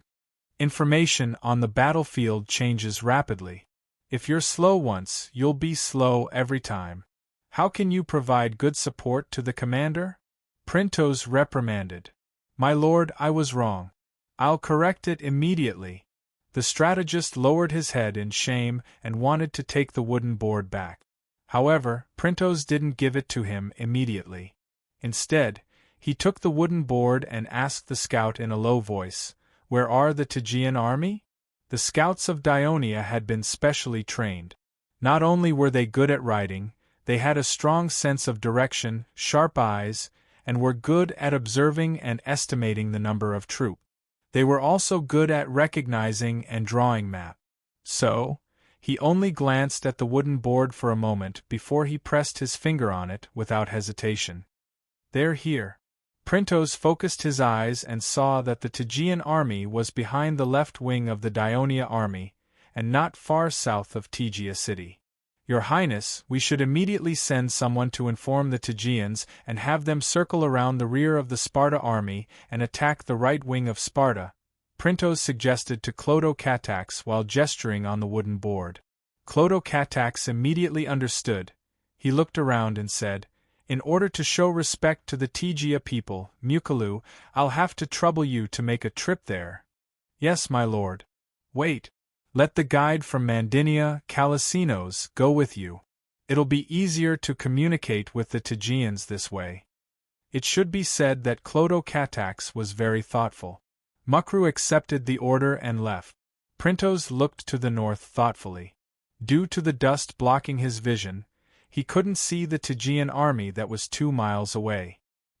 He felt a little uneasy in his heart, but he couldn't figure out where this uneasiness came from. Agesilaus also heard the incessant bugle. He stood up again and looked towards the north. His face that was as calm as an ancient well finally showed some ripples. "The Tegeans have finally come out. It's time for our warriors to take action." Up until now, Marquez, who was at the front of the army, was getting more and more surprised. His soldiers had already done their best, but not only were the enemies not at a disadvantage, he could also feel the coldness and bloodlust in their sharp eyes through the narrow eye holes of Corinth's helmet. It seemed that they still had some strength left. Where did the Sparta people recruit these soldiers from? So powerful. Marquez realized that the First Legion was going to have a tough battle. At this moment, he heard a roar from the opposite side, and the roar was getting louder and louder. He subconsciously tightened his shield and shouted to his soldiers, "Pay attention to defense! Pay attention to defense!" But what happened next was completely out of his expectations. The enemies on the opposite side turned around and ran in unison as they roared. Although the front-line soldiers of the First Legion were a little stunned, they immediately cheered and gave chase. As soon as Mukru left, the command center of the Dionysian army received good news. The right wing of the Sparta army had collapsed, and the First Legion was in pursuit. That's great. The First Legion is indeed the strongest legion in the kingdom. It seems that we have won this battle. Clotocatax was so excited that he danced with joy. His previous nervousness had long disappeared without a trace. He even suggested, "Lord Printos, should we send out the reserve troops? Otherwise, they won't get a single achievement and the battle will be over." But not only was Printos not happy, he was also a little confused. Strange. According to the information reported by the scouts, the defense of the Sparta right wing was very tenacious, and the First Legion did not gain any advantage. Without any warning, how did they suddenly collapse? You suspect that they faked their defeat? Clotocatax was shocked, but then he immediately shook his head. That's impossible. In such a large battle, thousands of people faked their defeat at the same time. Even our soldiers would have a hard time controlling it. If they are not careful, the whole formation could easily collapse, not to mention those mercenaries who were put together at the last minute. Chapter 1181. Clotocatax's unintentional words were like a ray of light that flashed across Printo's mind. He suddenly widened his eyes and punched his thigh. Mercenaries do not have the ability to carry out such a large-scale feigned defeat, but there is a city-state in Greece that often uses this tactic to win. Clotocatax, who had been in the general staff before, had no lack of military knowledge. He blurted out, "You mean the Sparta?" "That's right, the Sparta. We've been tricked by Agesilaus," Printos said angrily. "No wonder their left wing hasn't performed well so far. They're not Sparta warriors at all. They're just wearing Sparta's attire. The real Sparta warriors are still on their right wing, which they're most familiar with. Agesilaus used this trick to confuse us." Clotocatax understood. He tried his best to suppress the anxiety in his heart, but his anxiety still seeped into his words. Quick, send a messenger to inform Katia, Commander Tessus. Tell him that the Sparta warriors are feigning defeat. Don't chase after them. Be careful of their counterattack. Send another messenger to inform Commander Trotyras and Commander Olivers respectively. Let them seize the opportunity when the Sparta warriors feign defeat and their formation is not in order. Let's increase the intensity of their attack. They might be able to find a breakthrough in our middle and right wing. Printo's suggestion was quickly accepted by Clotocatax. At the same time, he gradually calmed down and said, "Lord Printos, thank you for discovering the Sparta's conspiracy in time. Now, it seems that as long as we respond in time, the Sparta's feigned defeat will turn the tide of the battle in our favor, right?" Clotocatax's words stunned Printos again. With Agesilaus' ability, taking such a huge risk without getting any benefits, was it worth it? He suddenly thought of something and shouted, "Bring me the map of the battlefield." Taking the wooden board from the staff officer, Printos's sharp eyes quickly scanned the map, and finally focused on the blue vertical bar at the corner. Below it was a line of small words, 4000 to 5000 Tegia Allied forces. Printos finally understood the source of his unease. "We received news that Tegia was attacked by Sparta's army and suffered heavy casualties. If we don't send reinforcements soon, I'm afraid the city will fall." But how could Tegia send so many soldiers to fight in such a terrible situation? Clotocatax's heart skipped a beat. He immediately had a terrifying thought, and he could not help but shiver. "You mean, the Tegia lied to us and they were actually acting with the Sparta, but those corpses—" "Your Highness, we don't have time to pursue the details." Printos pointed at the map and said anxiously, "Now that the Tegia army has appeared behind the First Legion, I can be sure that they will join forces with the Sparta army to attack the First Legion from the front and back. This is Agesilaus' true plot. We must send reinforcements immediately. Ah. Yes, rescue. Clodocatax's mind went blank when he thought of the possible consequences. Quick, inform the 7th Legion to rush to the left flank and rescue the 1st Legion. Printos anxiously ordered on his behalf. The messenger who received the order subconsciously looked at Clodocatax. Clodocatax waved his hand and said anxiously, "Execute the order given by Chief Staff Officer Printos." The messenger turned his horse around and galloped to the rear. Who knew that not long after, Tegetinos would rush over on his horse and ask, "We haven't received any news of the Tegia attacking the First Legion." This is just your conjecture. If the Tegia didn't rebel at all, wouldn't our 7th Legion have made a wasted trip? If there are any abnormalities elsewhere, the 7th Legion won't be able to send reinforcements in time. If we receive news of the Tegia attacking the First Legion before sending reinforcements, it'll be too late. If anything goes wrong, I'm willing to take responsibility. Printos replied without backing down. I'm the one who gave the order. Clodocatax stared at Tegetinos. Although his voice was not loud, it left no room for refusal. Execute it immediately, Commander Tegetinos. Tegetinos did not have much else to say. He glared at Printos and hurriedly saluted. Yes, Commander. May the Hades watch over us. He then whipped his horse and rode back, his roar still audible from afar. Brothers, your chance to render meritorious service is here. Stay alert and follow me, we'll speed towards the left flank. Roar, roar, roar. Looking at the billowing dust stirred up by the soldiers of the 7th Legion, Clodocatax calmed down a little and said seriously, Lord Printos, I believe in your judgment. Thank you for your trust, Your Highness. Printos smiled bitterly and said softly, I do hope that my judgment is wrong. Congratulations, Commander. Our 1st Legion has defeated the enemy's right flank. The guard captain congratulated Tessus excitedly. Although Tessus was excited, he was also a little doubtful. That's strange. Previously, we felt that the enemy on the other side was not simple. The 1st Legion would probably encounter a bitter battle. There were no obvious signs, and victory suddenly came. Putris, what do you think is the reason? Tessus was asking his advisor.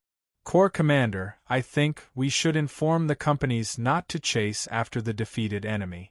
Instead, we should first control our soldiers, maintain formation, and cautiously chase after the enemy to prevent any accidents. Putris suggested cautiously. Tessus hesitated. After all, it was not easy to defeat a strong enemy.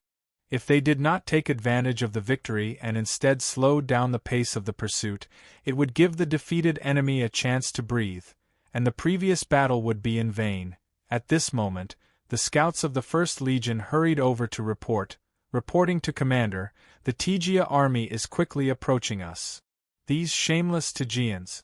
They didn't come out to help us when we were fighting hard, but now that the enemy has been defeated, they come out to take credit. Bah! Tessus spat on the ground as he looked disdainfully at the back where the bugles were blaring incessantly. Through the dusky dust cloud, he could already see the Tegia flag and the dense mass of people. Furthermore, the front of the troops was rapidly extending to both sides. Tessus, who had been on the battlefield for decades, suddenly had a very bad feeling and could not help but shout, The Tegians are too close to us. Go tell them immediately, don't follow behind us, and go somewhere else to fight the Sparta army. After the messenger received the order and left, Tessus was still a little uneasy as he muttered. The situation isn't right. Looking at the stance of the Tegians, it doesn't look like they're here to take advantage of us, but to charge. Commander, you still have to be careful. Although the Tegians are already our allies, we don't understand them at all, and we've never fought together before. Putris was a little worried as he reminded Tessus. After listening to the advisor's words, Tessus finally stopped hesitating and immediately issued an order. Inform the companies at the back of the army to immediately stop advancing, get into formation, and prepare for defense. 5 or 6 messengers spurred their horses forward at the same time, rushing to the front to give orders to the companies that were still running. Commander, some of the soldiers are on defense, and some are still chasing. If that's the case, the strength of our first legion will be scattered. Why don't we just stop advancing? Peuterus suggested again. Tessus did not expect to be faced with such a difficult choice in his first battle as a legion commander. Part of the army on defense, and part of the army chasing. Not only could it prevent danger, but it would also cause the strength of the army to be scattered, which was very risky. If the entire army stopped chasing and defended, what if the Tegeans had no ill intentions towards the First Legion? Then the victory that was already in their grasp would fly away. What a pity! This was one of the reasons why Tessus had always been unwilling to be a legion commander. Making a choice was too troublesome. But soon, he didn't have to worry about it anymore, because he saw with his own eyes that the messenger who was blocking the Tegean army suddenly turned over and fell to the ground, motionless, with a javelin stuck in his body. The Tegeans are the enemy. Immediately blow the bugle, and the entire army will stop advancing, Tessus urgently shouted. Originally, he and his advisor had led the guards, scouts, mountain scouts, messengers, and buglers to closely follow the First Legion. But now that the situation was critical, they had to rush forward with all their might, otherwise the First Legion's command center would directly face the Tegean army's attack. Woo-woo! Woo-woo! At the same time as the bugle of the First Legion was blown, the Tegeans also let out a deafening roar and accelerated forward. At this time, they were less than 200 meters away from the First Legion's companies that were lagging behind. After receiving Tessus's order, the officers of these companies and divisions seized the time to gather the scattered soldiers and reorganize their formation. There was no time to form a unified defense line. Countless Tegeans surged over like a tide, rushing into the First Legion's civ, seemingly wanting to drown all the soldiers of Dionia. Shield formation, defend. Brothers, don't panic. Persevere in defense, our reinforcements will soon arrive. But in the midst of this chaos, the hysterical shouts of the officers of the First Legion resounded unceasingly. The small phalanxes stood erect like rocks in the tide. Chapter 1182. This was the scene that Mukril saw when he arrived. His heart sank to the bottom. Oh no, the Tegeans have betrayed the Arcadia Union. The Mandinian guide, Calasinus, was also dumbfounded. The Tegeans have betrayed the Arcadia Union? General Mukril, I can swear to Zeus that the Mandinian Union has no knowledge of this. Mukril's face was gloomy. He was not in the mood to listen to Calasinus' explanation. He immediately turned his horse around, squeezed his legs hard, and galloped towards the command center. He had to inform the commander of this terrible change as soon as possible. Calasinus looked angrily in the direction of Tegea city and followed Mukril.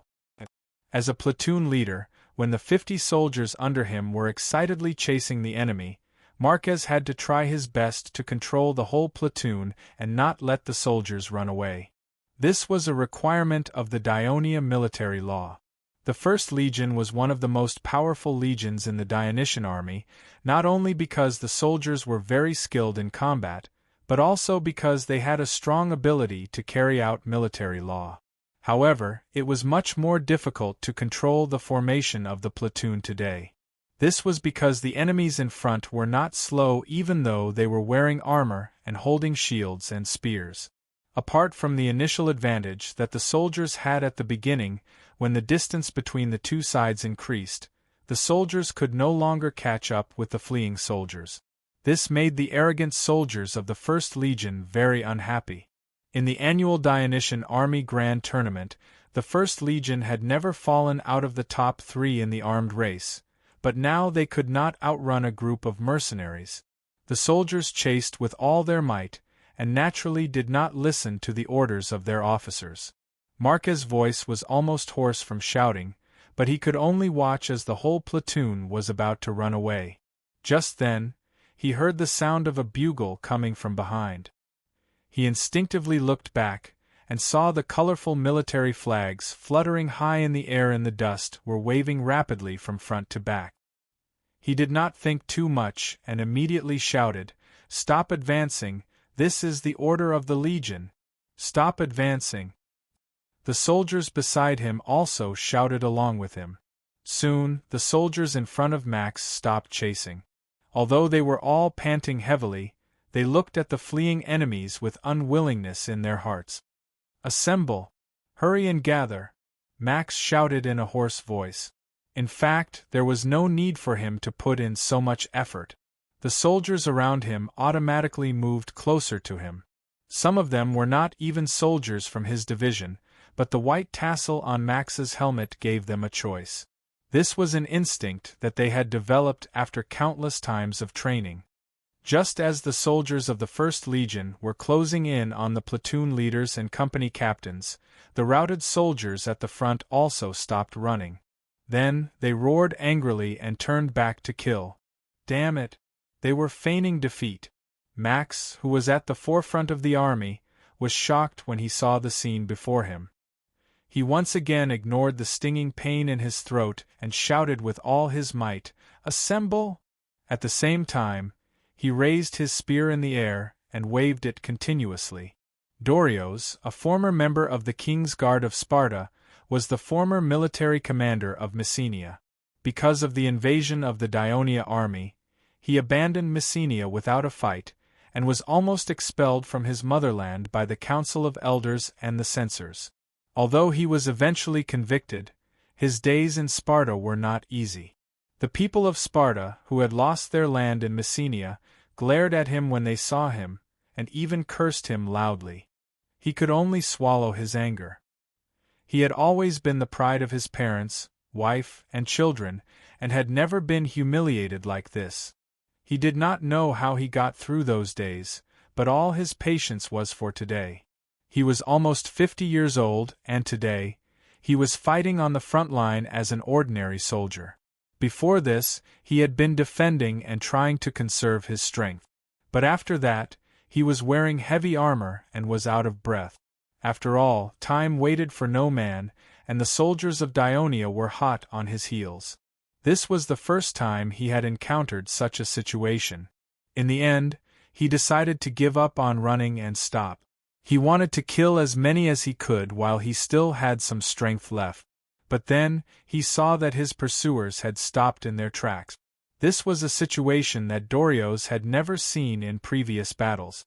In the past, when they adopted this tactic, the enemy became more and more disorganized during the pursuit. In the end, they were completely scattered, and many of them had even thrown away their helmets and shield. Therefore, once they counterattacked, it was very easy to defeat the enemy. But now, through the eyehole of Corinth's helmet, he saw that the soldiers of Dionia were all well armed and fully armored, and they were actively retreating, trying to regroup. Dorios was anxious. He could not allow the hard work of his soldiers to go to waste. So, he lightly hit the soldiers around him with his shield and shouted, "Attack!" Then, he rushed back with his spear in hand. "I must not let the enemy regroup." With that conviction in mind, he leapt up and swung his spear with all his might, thrusting it towards the Dionian soldier closest to him. The soldier quickly raised his shield. Dang! A crisp sound rang out as the spearhead struck the shield's ram. Dorios used the inertia of his forward charge to hit the shield forward. The two shields collided with a loud bang, and the body of the Dionia soldier was knocked back by the strong impact. Dorios stabbed his spear again, and the spear stuck close to the upper edge of the enemy's shield, aiming for the exposed throat of the enemy at lightning speed. The soldier quickly tilted his head, and the spear knocked off his helmet, leaving a horrible bloody wound on his face. He screamed in pain. Dorios did not swing his spear again. Instead, he used his shield to push the injured Dionia soldier away and continued to rush forward. He believed that his comrades would completely eliminate the enemy. After a few steps, a force suddenly hit his back, followed by a sharp pain. Under the pain, the strength that he had accumulated was rapidly draining away. He staggered a few steps and looked back in shock. He saw the injured soldier of Dionia looking at him with a determined expression. The hand that was holding the spear was empty, and he was immediately overwhelmed by the swarm of Sparta soldiers. Dorio's slowly fell to the ground. Before he died, he still had a strong sense of unwillingness. He could not kill a Dionia soldier to clear his name. When the Sparta soldiers at the rear turned to attack, the soldiers at the front would immediately turn to attack. It took a very short time for the whole army to turn from fleeing to attacking, and there was no need to use the bugle to command. This was the tacit understanding that they had developed since they were young. The frontline soldiers of the 1st Legion of Dionia had spread out. Faced with the surging Sparta soldiers, they could not return to their formation in time. However, even though they knew that they were outnumbered, they did not turn and run. Instead, they bravely stood where they were to block the enemy, and buy some time for their comrades at the back. This was the result of long-term military training for the soldiers of the Legion of Dionysia. There were less than 50 soldiers in Marquez's team, but the situation was critical. He could not wait any longer. He immediately shouted, "Turtle shell formation!" The whole team quickly formed a column of 5 soldiers facing the incoming Sparta soldiers. The soldiers at the outermost layer raised their shields to their chests, forming a shield wall. The soldiers at the inner layer placed their shields over their head. Then, everyone threw away their spears and drew their short swords. Because in the narrow space enclosed by the shields, the spears could no longer be used effectively.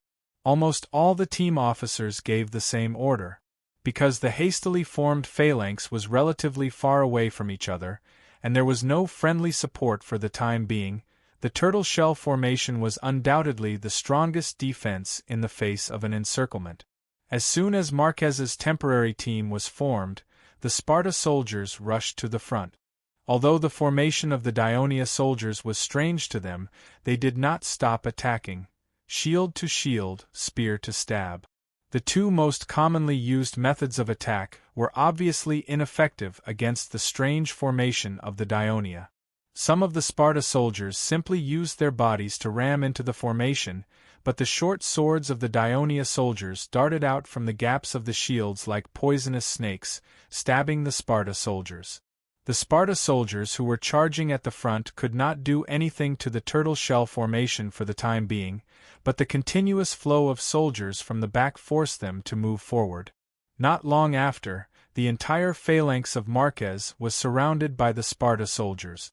The Dionia soldiers in the narrow and crowded space could not see what was happening outside, but they could hear the deafening roars of their enemies.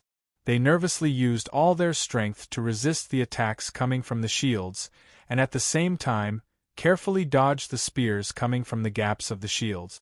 At the same time, they kept stabbing the short swords in their hands to stab the enemies who were too close to the shield formation. The small phalanx of Dionia at the front was like a small boat in a turbulent sea, swaying left and right, and could capsize at any time. Every minute and every second seemed so long to the Dionia soldiers in the turtle shell formation.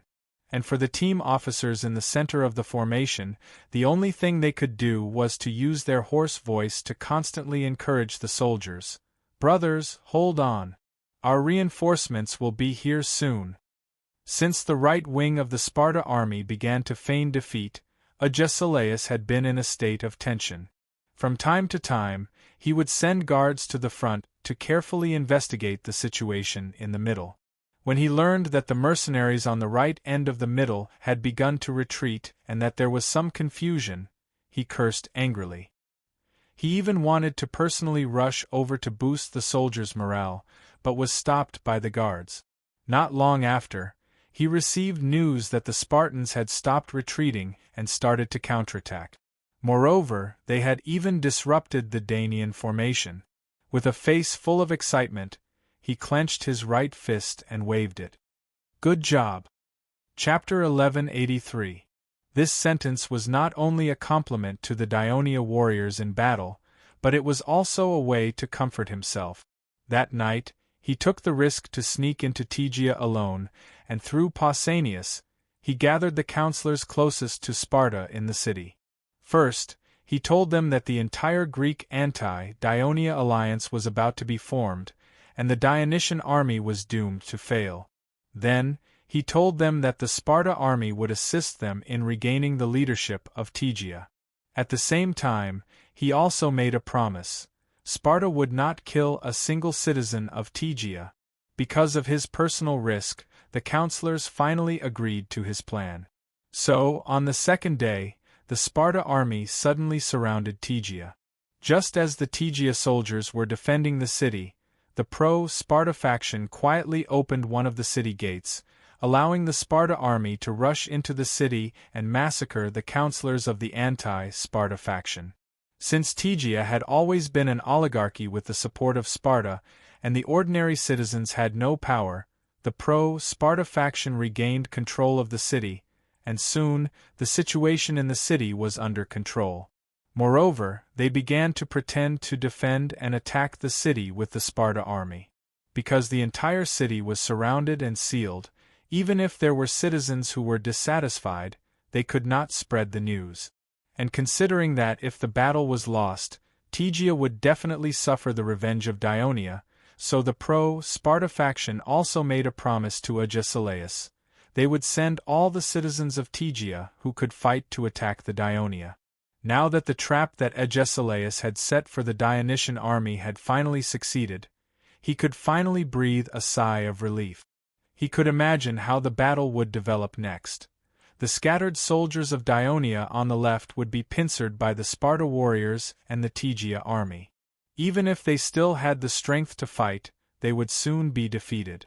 Then, the Sparta warriors would take advantage of their victory and sweep through the middle, finally winning the entire battle. Agesilaus did not indulge himself for too long. He knew that the Dionysian army liked to leave a portion of their troops in reserve during a battle, so he immediately ordered the messenger, immediately inform the Thracians, let them follow the original plan and attack the right flank of Dionia. Although Agesilaus firmly believed that before the Dionia's reserve troops arrived, Dionia's left flank would be defeated by the two attacks, he was still cautious and was prepared to stab the right flank of Dionia as well, completely disrupting the judgment of the Dionia's commander. This was because he had already received intelligence from the Arcadians that his previous plan had worked. Leotychides had been transferred away, and the new commander of Dionia was actually the son of the Devers king. It was said that this young man, whom the Devers regarded as the heir to the throne, had little experience in commanding. In the face of such a complicated battlefield situation, it would be difficult for him to make a more appropriate response. He suppressed the joy in his heart and prayed to Zeus, hoping that he could give Sparta a great victory and reverse the current predicament of Sparta. Mukrut galloped on his horse. Halfway through, he saw smoke and dust billowing in front of him as countless soldiers in black armor rushed over with shields and spears. Mukrut hurriedly turned his horse to give way, and then sped towards the place where he could vaguely see the rustling of the purple and red helmets. When he got closer, it was indeed the person he was looking for.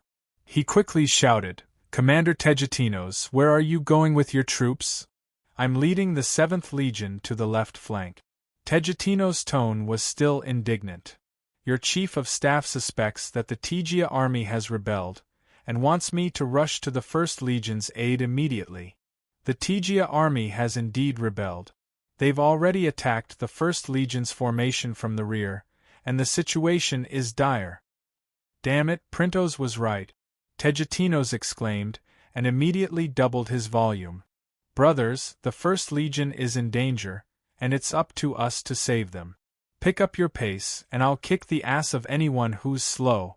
"Roar!" the soldiers shouted in unison.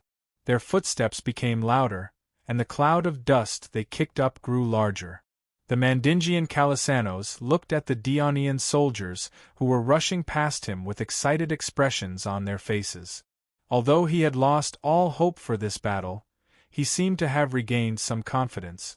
While he was still in a daze, Mukru had already left him in the dust, heading straight for the command center.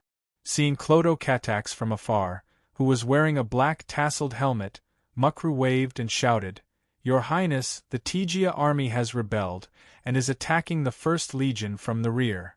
Although Clodo Katax had been convinced by Printos, he still had a sliver of hope in his heart. Now that it was confirmed, his expression changed instantly, and he felt nervous and uneasy. Still, he tried his best to remain calm, and asked with a trembling voice, "Lord Printos, thanks to your suggestion, we've sent reinforcements in time. Do you think our left flank can hold?" In the end, Clodo Katax could not help but ask the question that worried him. Printos could read his mind, and he immediately comforted him. "Your Highness, there is a strict rule in the military law of Dionia. When pursuing a defeated army, the heavy infantry must try their best to maintain the formation of squads and detachments, and must not be separated. The First Legion, as the model of the entire army, has always been firm in enforcing the military law. Even if we are attacked from both sides by the Sparta army, we will still be able to resist the enemy with our own phalanxes. Not only will we not be defeated, but our army is also used to fighting independently in small groups, and we may even have the upper hand in such a chaotic battle." "That's good." Clodo Katax was skeptical. "Your Highness, I have another suggestion." "Go ahead." "The Sparta army has set up a trap here to fight us. They are well prepared, and we are in a more passive position. We cannot be led by the nose by the enemy. We must regain the initiative on the battlefield in order to win the final battle." After confirming that the First Legion was attacked from both the front and the back, Printos finally made up his mind to implement the plan that he had been brewing for a long time. With a solemn expression, he said in a deep voice, "I suggest that we send 3 light armor brigades to the north, bypass the left wing, and attack the flanks of the Sparta army.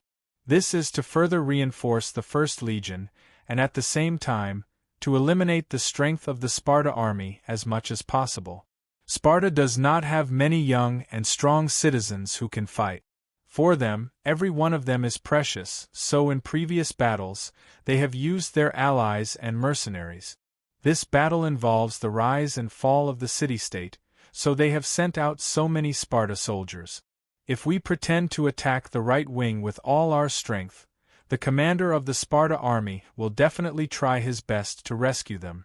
After the light armor brigades have been sent out for a while, we will send out our last reserve force, the Mountain Reconnaissance Brigade, to attack the flank of the left wing of the Sparta army. That way we can win the battle in one fell swoop." Clodo Katax listened attentively, thought for a moment, and said in a firm tone, "Then we will do as you suggest." The Tegia army did not expect that they would meet up with the Sparta soldiers in the Dionia army so quickly. In their original plan, the left wing of the Dionia army would quickly collapse under the ferocious attack of the Tegia army and the Sparta army. Then, the Tegia army would take advantage of the situation to chase after the defeated soldiers and finally win the battle. However, the reality was beyond their expectations. The left wing of the Dionia army did not collapse. Instead, it shrunk into small phalanxes and continued to fight. At that time, the Tegia army did not think too much about it and rushed into the Dionia army that seemed to be on the verge of collapse. It did not take long for them to realize that they had sunk into a swamp. Although most of the Tegia soldiers were heavy infantry like the Sparta soldiers, they were different from the Sparta soldiers who had undergone arduous training since they were young. Wearing the Corinth helmet, they were more adept at frontal combat, and in this crowded and narrow space, they appeared to be too clumsy. To make matters worse, not long after the First Legion pursued the defeated soldiers, they quickly halted their advance due to the ambush of the Tegia army and switched to defense. At this time, the rear of the First Legion did not completely disperse. When they formed their phalanxes, not only were they well organized, but the distance between each phalanx was also relatively close. This was the basis for the First Legion to execute the phalanx tactic. Although Tessus's orders were not decisive at the beginning, he was after all an experienced soldier. He did not panic and lead his followers to hide in a random phalanx. Instead, he found the right direction and led them to a phalanx at the rear of the formation. When the Tygia soldiers rushed in like a tidal wave, he ordered the buglers to blow the bugle incessantly. Although the nearby phalanx soldiers couldn't clearly see the situation around them, they could hear the familiar bugles. Just like a ship sailing in the night that had spotted a lighthouse, they began to consciously move towards the direction of the bugles. Although every phalanx was moving very slowly, their unified movements made the Tedra soldiers squeezed in between the phalanxes feel that their movements were even more difficult. Soon, a greater disaster struck. The 7th Legion led by Tigertinus finally arrived, and they immediately launched a fierce assault on the Tygia soldiers. The rear of the Tygia army was mainly made up of light-armored soldiers who could not face heavy infantry in the first place. Moreover, these Legion of Dionysia soldiers were charging in like wolves and tigers, and they were quickly routed. However, the 7th Legion had already spread out their attack lines and chased them into the dense crowd ahead. Not only did the Tygia army become chaotic, but the already crowded space became even narrower. Chapter 1184. In the end, the Tygia soldiers couldn't even swing their spears, while the soldiers of the First Legion, who were hiding behind the shield walls of the various phalanxes, were able to stab with their short swords. The continuous screams made the Tygia soldiers even more panicked, and with their retreat cut off, they began to rush towards their allies, the Spartans, without a care for anything else. The soldiers kept using their shields to block the external impact and stabbing with their short sword. Their shoulders and arms were sore and numb. Marquez kept shouting encouragement until his voice was hoarse. After an unknown amount of time, the enemy's attacks on the tortoiseshell formation suddenly weakened. Could it be that our reinforcements have really arrived? Marquez saw hope and was instantly overjoyed. The soldiers peeked through the gaps in their shields and vaguely saw the Sparta soldiers retreating. They breathed a sigh of relief and lightly moved their sore arms. At this moment, a loud bang, bang. 2 loud sounds rang out. The soldiers who were holding their shields above their heads felt as if a boulder had smashed into the surface of their shields. Their arms that were holding the shields were almost broken. They could not help but cry out in pain. At this moment, 2 figures fell from above. Before the Legion of Dionysia soldiers could react, they pushed the soldiers beside them out of the formation. The Dionia soldiers were all defending against the enemy's attacks from the outside. They did not expect the tortoiseshell formation to be broken from the inside. Caught off guard, several soldiers were pushed out of the formation. Marquez's eyes were about to pop out of their socket. He shouted, "Tighten the formation!" while pouncing on the enemy closest to him. His short sword pierced through the enemy's throat. However, the enemy's hideous smile before he died sent a chill down his spine. The Sparta soldiers were already prepared. They swarmed in from all directions, and Marquez's squad had no time to regroup. They were all scattered and had no choice but to fight on their own. It turned out that after the Sparta soldiers rushed into the Dionia's scattered formation, they found that the Dionia soldiers did not scatter. Instead, they gathered into small phalanxes and resisted tenaciously. The Sparta warriors kept attacking, but they still couldn't break through the enemy's defense. Instead, many of them were injured. Sparta, who were very good at tactics, had to find another way to break the enemy's formation. Soon, they came up with an idea. The defense around these small Dionia phalanxes was very strong, but there might be a breakthrough point above them. As a result, 2 brave soldiers jumped onto the tortoiseshell formation under the escort of many of their comrades, smashing open the entire formation. Facing the overwhelming numbers of the Sparta soldiers, the resistance of the soldiers was quickly crushed. Marquez, who had his thigh pierced through, did not stop fighting. He used his shield to protect his upper body, and used his short sword to slash at the enemy's legs. It was only when a spear pierced through his right hand that the short sword that was full of holes finally slipped out of his hand. The Sparta soldiers used the same method to destroy a few small phalanxes at the front. Just as they were about to continue, the warriors at the front were pushed back by the terrified Dionia soldiers. Not only were they unable to continue attacking the Dionia phalanxes, but they were also in danger. After being unable to rebuke the terrified Tygians, they stabbed their spears at their former allies, and the situation became chaotic. Not long after, the rear of the Sparta army also began to stir. The marching speed of the Dionia light infantry was naturally faster than that of the heavy infantry.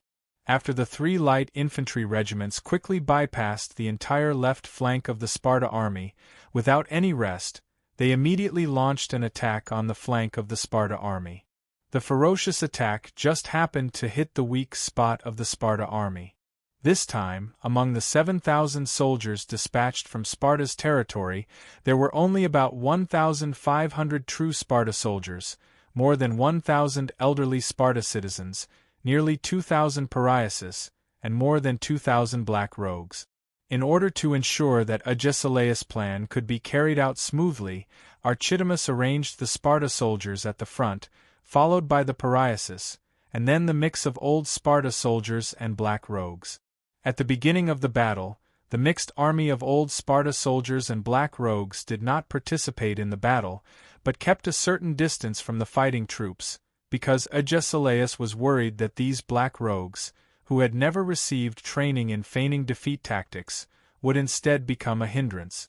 It was only when the Sparta soldiers returned that the old Sparta soldiers led the black rogues to follow closely behind to increase the intensity and thickness of the attack, thus defeating the left flank of Dionia in one fell swoop. But the reality was that the left flank of Dionia was not defeated, and the black rogues were still following closely behind the entire Sparta army. As a result, they became the target of the attack of the Dionia Light Infantry Battalion. Although the Council of Elders had promised the black rogues who participated in the battle that after the victory of the war, they would become free citizens of Sparta. However, the black rogues who vaguely knew that Sparta was now in a difficult situation were not too enthusiastic about this, but out of fear of Sparta, they pretended to be more obedient. But in the face of the ferocious attack of the Dionia soldiers, these black rogues, who only wore thin clothes and held simple spears, began to retreat after a short while, and along with them, some of the old Sparta soldiers who were still fighting began to retreat. Agesilaus looked forward to the news of victory from the right flank, but the news that the guards sent out several times was that the Sparta soldiers on the right flank were still fighting. Agesilaus felt that he already understood the Dionia army very well, but he never expected that the Dionia soldiers could still fight for so long under the influence of Sparta's tactics of feigning defeat, and then being attacked from both sides. While he was amazed at the tenacity of the Dionia soldiers, he also regretted that he only gathered information through oral rumors, or that his understanding of the Dionysian army was not comprehensive enough. Now he began to feel uneasy, because he knew that if they could not quickly defeat the left flank of Dionia, the weakness of the Sparta-allied army would be exposed after a long time. The main weakness was the Tegea army, because the Dionysian army always had reserve troops during battles, and they would inevitably send their reserve troops to attack the Tegea army in order to achieve the goal of rescuing the left flank. Therefore, Agesilaus hurriedly sent a messenger to stop the Thracians who were rushing to the south, preparing to rush to the north, bypass the Sparta army, and reinforce the Tegea army. However, just as these thousands of Thracian light shield men ran past his back, the scout hurriedly rushed back and shouted anxiously, "King Agesilaus, it's bad. Our flank is being attacked by the Dionia army." Agesilaus was taken aback. He always thought that the Dionia commander would first send their reserve troops to attack the Tegea army closest to them, so as to achieve the goal of rescuing the left flank. However, at this time, the Daionia army actually bypassed the left flank and attacked the flank of the Sparta army. If the Daionia commander did not lose his mind, it could only mean one thing. The Daionia army had a considerable number of reserve troops, and could attack from both sides at the same time. Agesilaus was secretly laughing at the young Daionia commander's lack of experience and easily falling into the trap. Now, he could not help but marvel at the other party's boldness. However, the situation was very critical, and he did not have much time to think. He immediately ordered, "Hurry up and inform the Thracians to quickly rush to the right flank and repel the attack of the Daionia army. Protect the flank of the Sparta army." The Thracian troops were not far from Agesilaus, and the order was quickly passed down. However, these Thracians who came from the north of the Macedonian territory and did not know much about Agesilaus' reputation had always been known for their bravery and bad temper. Previously, they had received the order to march south hurriedly, and were about to reach their destination when they were urgently called back to carry out another order. They had run back and forth for nothing, and now the order was changed again. Although it was still in the same direction, and the distance was even closer, the Thracians could not help but curse and complain. Even their curses reached Agesilaus' ears. Does that crippled old Sparta know how to command? He must have lost his mind by giving random orders. I think the Sparta people are not doing well. They actually sent an old man who is about to die to be the commander. Let's just finish this battle, take the commission, and leave quickly. I don't want to suffer any more. If it was any other time, Agesilaus would have flown into a rage when he heard these words that specifically violated his taboo. However, he could only endure it now, and hope that these Thracians would speed up after venting their anger. Finally, when he saw the Thracians disappear from his sight, the worry in his heart did not disappear. Instead, it increased. At this time, he no longer had any hope of winning this battle. He only hoped that he could fight the Dionysian army to a draw, and that the Sparta warriors did not suffer many casualties. He had already decided to change his next battle plan. After this battle, he would immediately disband the mercenary army and bring the Sparta warriors back to the territory as soon as possible. He would try his best to defend against the attacks of the Daionia, protect the safety of the Sparta territory, and wait for the situation to change. However, at this moment, a guard rushed over from the south. Nearly 1,000 Daionia soldiers have appeared at the rear of the right flank. They are attacking the flank of the mercenaries. Hearing this, Agesilaus felt as if he had been struck by a heavy blow, and his entire body instantly turned cold. When the guard saw Agesilaus standing there like a statue, he immediately asked with concern, "King Agesilaus, are you all right?" Chapter 1185. Agesilaus let out a long sigh. His face was pale as he said in a daze, "Quick! Blow the bugle call for retreat." The guard was stunned. Where did we get the bugle call for retreat? Agesilaus snapped out of his daze and smiled bitterly. For this battle, he had made meticulous preparations and even learned some beneficial practices from the Dionysian army. For example, the commander would not be at the front lines but would be stationed at the rear in order to fully understand and control the situation. Of course, if anyone else were to be the commander of the Sparta army, they would definitely be looked down upon as cowards by the Sparta warriors. However, Agesilaus was old and weak, so it was only natural for him to be stationed at the rear. Another example would be to control the situation of the battle and respond to unexpected situations. Like Daionia, they had to have a reserve force. However, neither the Sparta warriors nor the Greek mercenaries could accept not participating in the battle and just watching from the sidelines. That was why Agesilaus had his eyes on the Thracian light shield-bearers. In fact, the Tegea army was also his reserve force. However, the Greek army, including the Sparta army, had always been the commander who personally participated in the battle. Once the army was in formation and the soldiers began to advance, The commander who was also in formation would lose control of the entire army. It was like an arrow that was shot out, it could only last until the end of the battle. How could there be a special bugle call for retreat? This was a decades of war tradition. Agesilaus could not possibly add a bugle call at the last minute, and the soldiers could not adapt to it. Agesilaus had thought of transferring some of the Thracians back to the left flank to provide support, but when he recalled the Thracians' resentment, he felt that they would likely refuse to obey such an order. At this point, Agesilaus realized that he could not do anything about the development of the entire battle. He stood there blankly for a moment before he suddenly bent down and grabbed the crutch beside the wooden chair.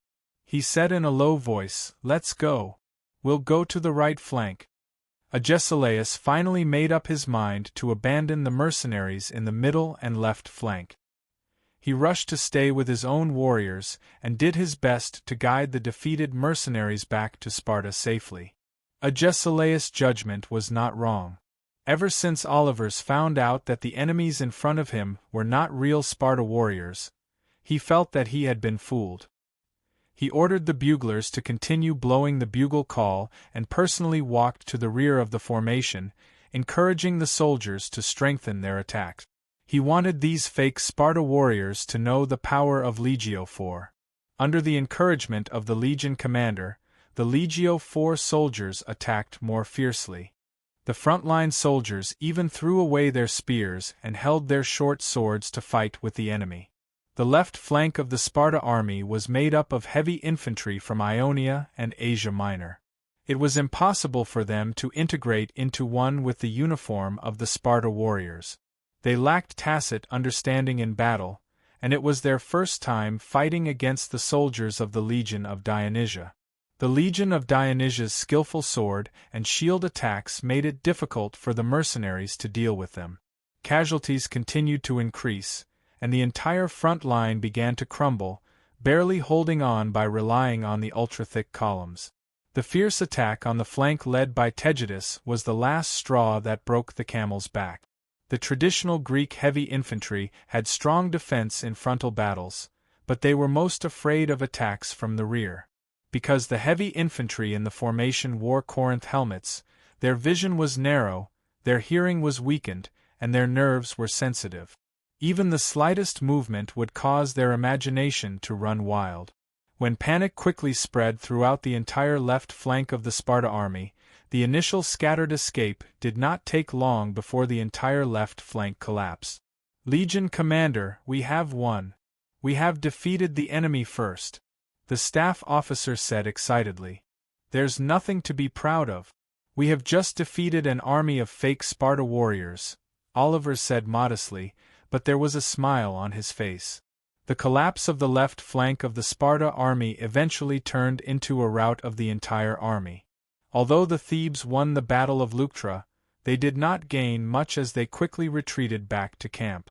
However, the Dionysian army had always had a tradition of expanding their victory after a victory.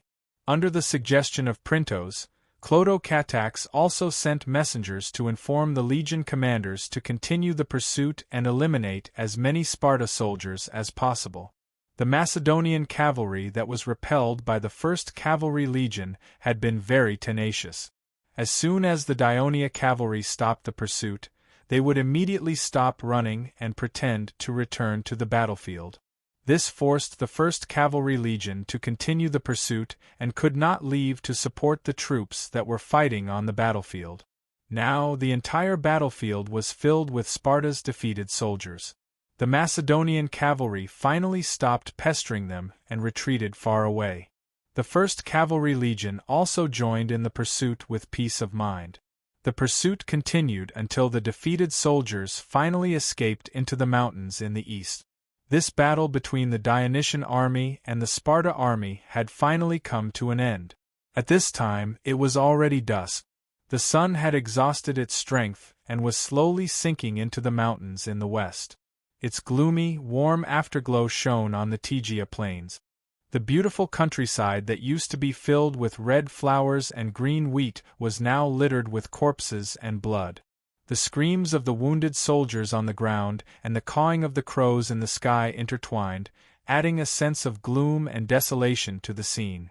Clodocatax was in a good mood. The Dionysian army that he led had won the battle. Although most of the orders came from Printo's suggestions, he smiled and listened attentively to the report of the results of the battle by his advisor, Muculu.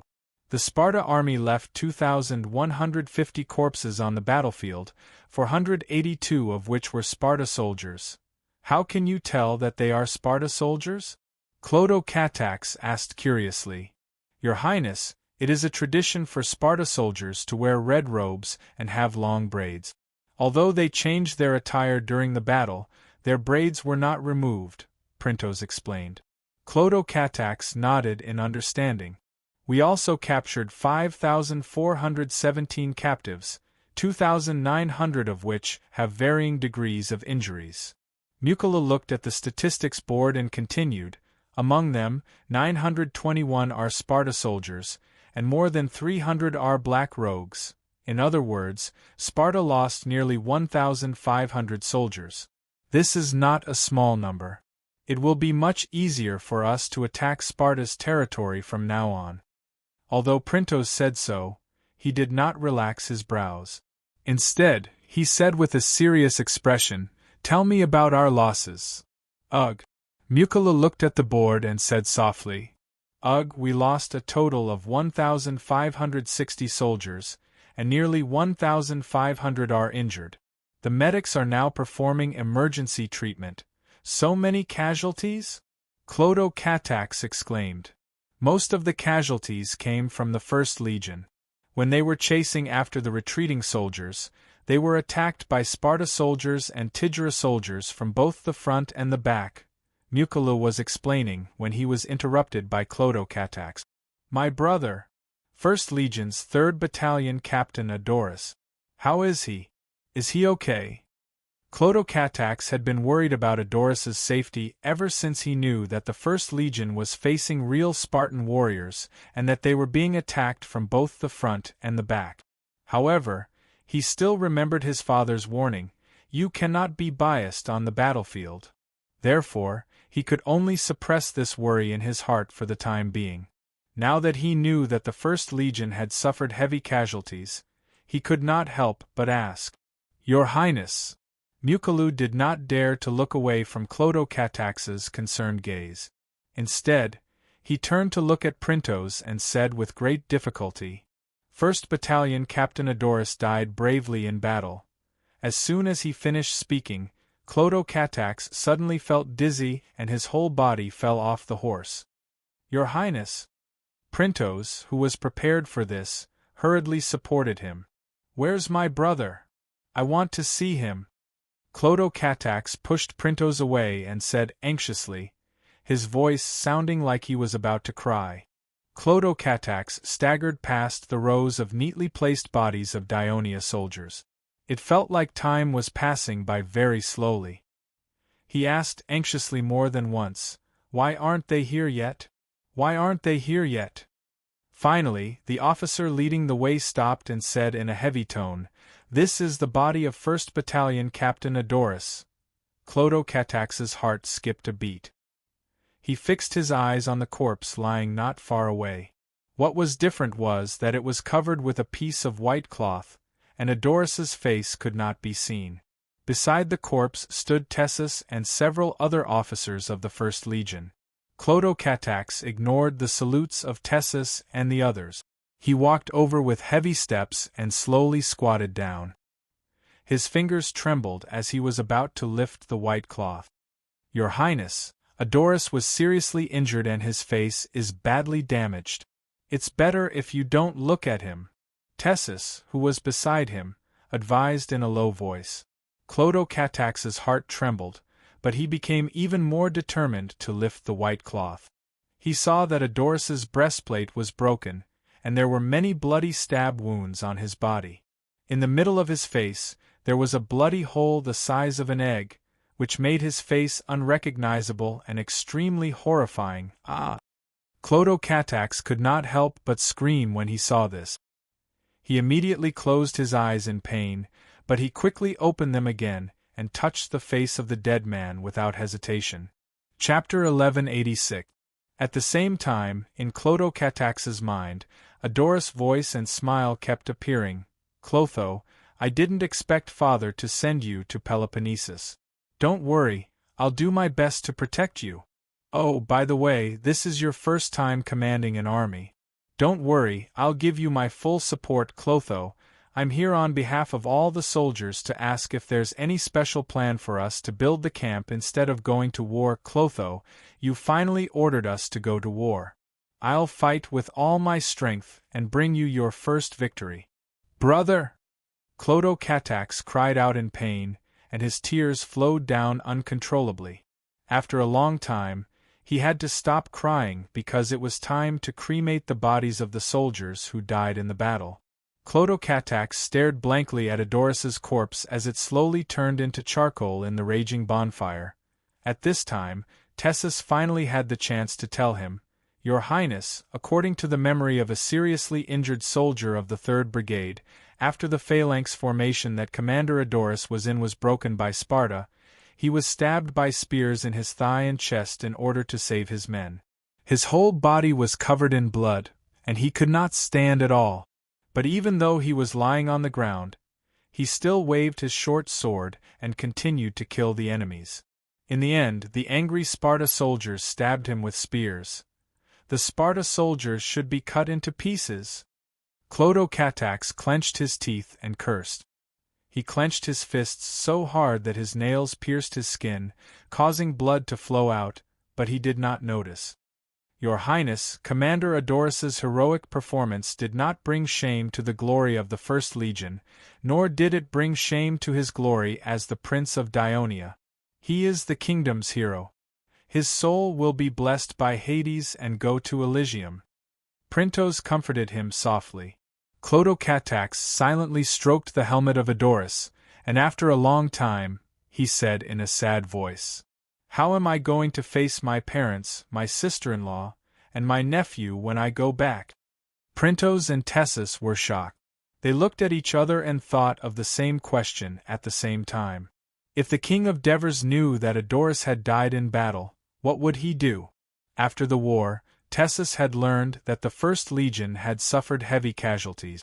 At this moment, he resolutely said in a deep voice, Your Highness, the 1st Legion suffered heavy casualties, and Captain Adoris died in battle. This is all my responsibility. If I hadn't made a mistake in my command and hesitated when I gave the order, it would have been impossible for the soldiers to be prepared in time. Although Clotho-Catax was grieving, he was still clear-headed. He waved his hand and interrupted, Army Commander Tessus, this is not your responsibility. If you want to blame someone, blame the enemy for being too cunning and shameless. Lord Printos, we must not let go of those Sparta soldiers who escaped into the mountains. Clotho-Catax's words were full of hatred. He swore that he would not stop until the enemy was completely wiped out.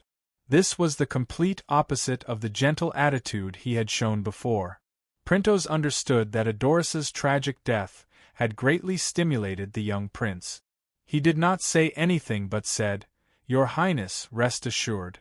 We have captured the Sparta army's camp in the sanctuary of Hercules and seized a large number of supplies. The Sparta soldiers have escaped into the mountains and have no food to eat. The situation will only get worse. Tomorrow we will quickly send the army south and seal the border of Sparta. They will be easily captured. The plan to attack Sparta's territory cannot be delayed for too long. Clotho-Catax said with hatred. When can the army finish resting? Your Highness, it won't take too long. We can send part of the army into Sparta's territory the day after tomorrow, Printos said with certainty. Part of the army? If we want to conquer Sparta, will we not have enough soldiers? The Sparta soldiers are the ones who do not have enough soldiers, not to mention that we have the infantry of the First Fleet in the south. Very well, then we will do as you suggested. Corinth-Catax nodded and was about to say something, but he saw Mucolo hurriedly walking towards him.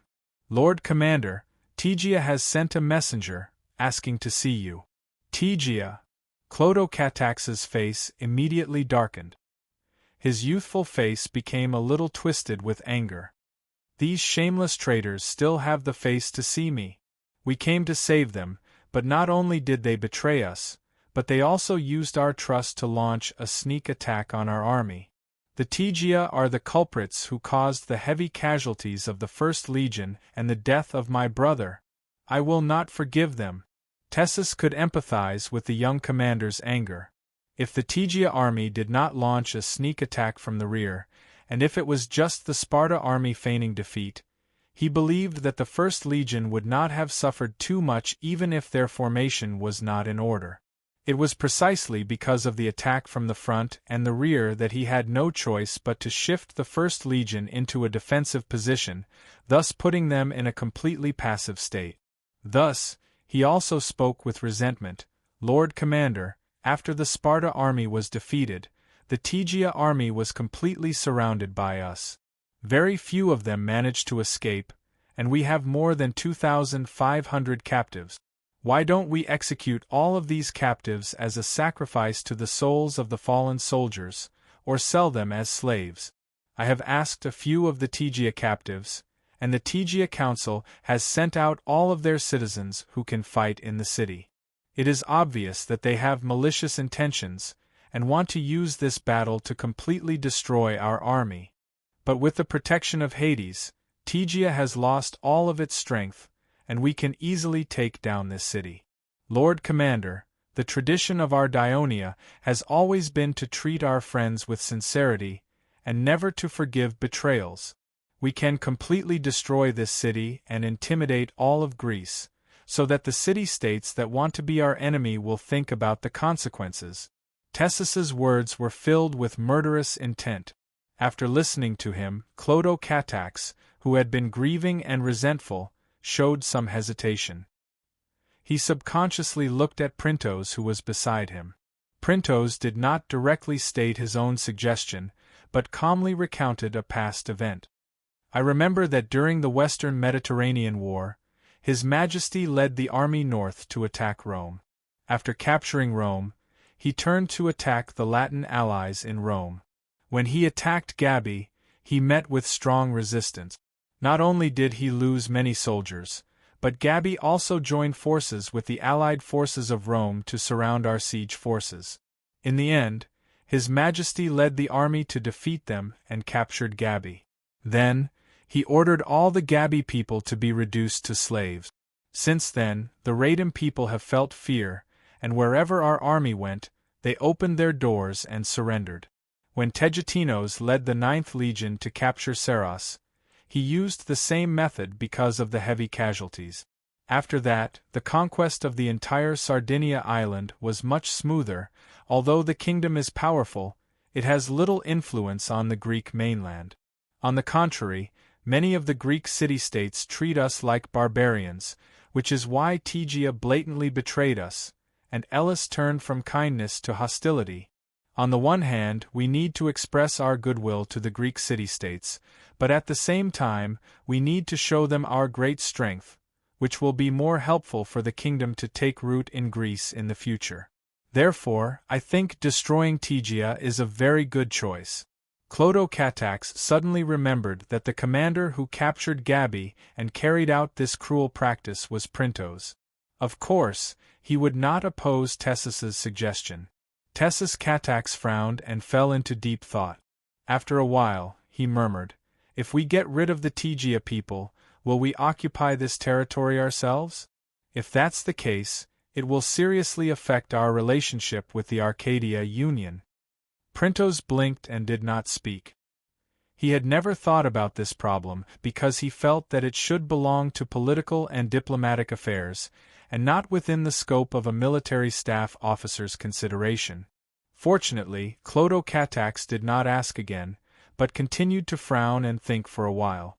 After a while, he said, "Summon the Mandinian guide, Calisinos." Calisinos came in front of the young commander, feeling very nervous. As a bystander, he witnessed the whole process of the battle. Not only did he see the countless bodies of the Sparta soldiers lying in the fields, but he also saw hundreds and thousands of prisoners being escorted by the Dionia soldiers. Among them, there were even some Sparta soldiers with long braids. This gave him a great shock. He was not present at the Battle of Leuctra, so he did not know what the situation was like. But this time, the Sparta army had nearly 30,000 soldiers, and they had the full help of the Tegea people. It could be said that they were the most powerful force that Sparta had in the past few decades, but they were still defeated by the Dionysian army without the help of the Arcadia army. After this battle, there was no doubt that Dionia would conquer Sparta, and the betrayal of the Tegea people had put the Arcadians in an awkward and dangerous situation. Sure enough, as soon as Clotocatax opened his mouth, he was shocked. Dionia fulfilled the covenant and painstakingly came to rescue Tegea, but they betrayed us, causing many of our soldiers to die. Tegea must pay for this. We have decided to immediately launch an attack on Tegea city. After taking the city, all the members of the Tactile Council will be executed, and all the people in the city will be turned into slaves. From now on, there will be no more Tegea people in this land. Literature Museum. Chapter 1187. This. Characinos was shocked by the young commander's aura. He did not dare to say anything to dissuade him. Then what if this fertile land is empty? Clotocatax stared at Characinos and said solemnly, I believe that Mandinia on the Peloponnesus Peninsula is the most loyal ally of Dionia, so I've decided to gift the land of Tegea to Mandinia. Characinos' heart was beating wildly. He thought he had heard wrong. He could not help but ask loudly, You're saying that you're giving us the land of Tegea? It was no wonder that he was overjoyed. The land of Tegea and Mandinia was the only plain in the Arcadia region. It was narrow from east to west and long from north to south. The terrain was high in the south and low in the north. Tegea was located in the south and occupied most of the land, while Mandinia was located in the north. Every time it rained, the rivers would flood. The people of Mandinia had suffered enough from the floods and wanted to expand their land to the south. However, because Tegea was fully supported by Sparta, the people of Mandinia had some reservations and did not start a major war. However, before the War of Corinth, the people of Sparta invaded Mandinia. With the help of the Tegea, they blocked the river in the north of the plain and destroyed the city of Mandinia with a water attack. This became a permanent pain for the people of Mandinia. Now, Mandinia had the chance to own the entire plain. Not only could it obtain more fertile land to increase its strength, it would also completely solve its long-standing worries. How could Characinos not be overjoyed? I hope that Mandinia will give me an answer tomorrow. After tomorrow, I can only see that Mandinia has given up on this land and will use it as a military base for Dionia on the Peloponnesus Peninsula. Don't worry, General Clotocatax. I'll rush back to Mandinia right away. We'll definitely give you an answer tomorrow. Characinos quickly said. All right, I'll wait for your reply. Clotocatax nodded. Callisthenos mounted his horse, gripped the reins tightly, and clamped the horse's abdomen tightly. He urged the warhorse to hurry north. Your Highness, I'm afraid that the other city-states of the Arcadia Union will not be happy with Mandinia if we give Tegea's territory to Mandinia, Printos reminded. Clotocatax said firmly, although the Arcadia alliance has become our ally, the internal situation of the alliance is too complicated. Tegea has rebelled, and Orchomenus is also being lobbied by others. How can we rest assured to cooperate with such an alliance? It's better to strengthen our relationship with Mandinia, which is truly willing to work with us. It was originally one of the stronger city-states in the Arcadia region. If it merged with Tegea's territory, its strength would skyrocket, and it would definitely become the absolute leader of the Arcadia Union. Besides, once Mandinia annexes Tegea's territory, not only will the city-states of the Arcadia Union be dissatisfied, but the other city-states in Greece will also want to interfere. This is the tradition of Greece. A city-state that is destroyed by its enemy will be rebuilt by the enemy's enemy a few years later. Mandinia will have no choice but to rely on Dionia more. The Lycomedes of Mandinia seems to be very smart. I'm afraid he won't agree. Clodocatax smiled. He's currently in Megaropolis. I'm afraid he won't know about this even after the Mandinians have made their decision. And even if he knows, he won't be able to convince all the people of Mandinia by himself when faced with such great benefits. Clodocatax's consideration was very thorough. Printos no longer had any doubts. For a moment, he felt like he was facing the king of Devers, and even his tone became more respectful. I understand. At this moment, Tessus walked over with a solemn expression, holding a jar. He said in a low voice, "This is Adorus's ashes." Clodocatax carefully took it. When he held it in his arms, tears flowed out again. Tessus kept looking around. He suddenly felt very nervous, because this was not the General Executive Committee of Athens, nor was it the 500-member Parliament of Ares Mountain. This was the Citizens' Assembly on Punix Hill, the highest authority in Athens. Looking at the layers and surging heads, listening to the noise that shook the sky and made one's heart palpitate, the people of Athens claimed that when they held a citizens' assembly, the number of people often exceeded 5,000. It seemed that it was not an empty statement. At this moment, he saw the chief general of Athens, Callistratus, walk to the center of the hall. He raised his right arm high and said in a loud and penetrating voice, "Citizens of Athens, the Citizens' Assembly has officially begun." Gradually, the surrounding citizens of Athens stopped talking, and the whole hall fell silent. Callistratus continued, "In the last meeting, we discussed the issue of the Dionysian army invading Peloponnesus for no reason. Today, the envoy of Dionia has also rushed to Athens and wants to communicate with us on this issue. Let's hear what he has to say first." When Callistratus pointed his finger at Tessus, the nervousness in his heart disappeared at that moment. He stood up and walked step by step to the center of the hall. In the past, Sparta, Corinth, Thebes, Megara, Agos, almost all the Greek city-states in the world had sent messengers here to stand in front of the critical citizens of Athens, explaining their city-state's position, whether it was for war, for alliance, for trade, or just because a citizen of a city-state had broken the law in Athens. Numerous famous Athenian scholars had delivered stirring speeches here, such as Solon, Demosthenes, Aristophanes, Themistocles, Common, Pericles, Alcibiades, Socrates, and so on. Whether it was in the Dionia Academy or in the Ministry of Foreign Affairs, Tessus had learned a lot about speeches in Athens from his teacher, Ansitanos. Over the years, he had traveled back and forth to various alliances and tribes in the western Mediterranean. Although he had received a satisfactory reply from the Thebes a few days ago that the Thebes would remain neutral, Tessus knew that it was the Thebes' intention to do so, and it had nothing to do with him. Today, it was finally time for him to show his strength. Tessus stood in the center of the hall, his eyes sweeping across the indifferent faces around him, and a sense of pride rose in his heart. He took a deep breath, feeling the abundant breath flowing between his chest, throat, mouth, and nose.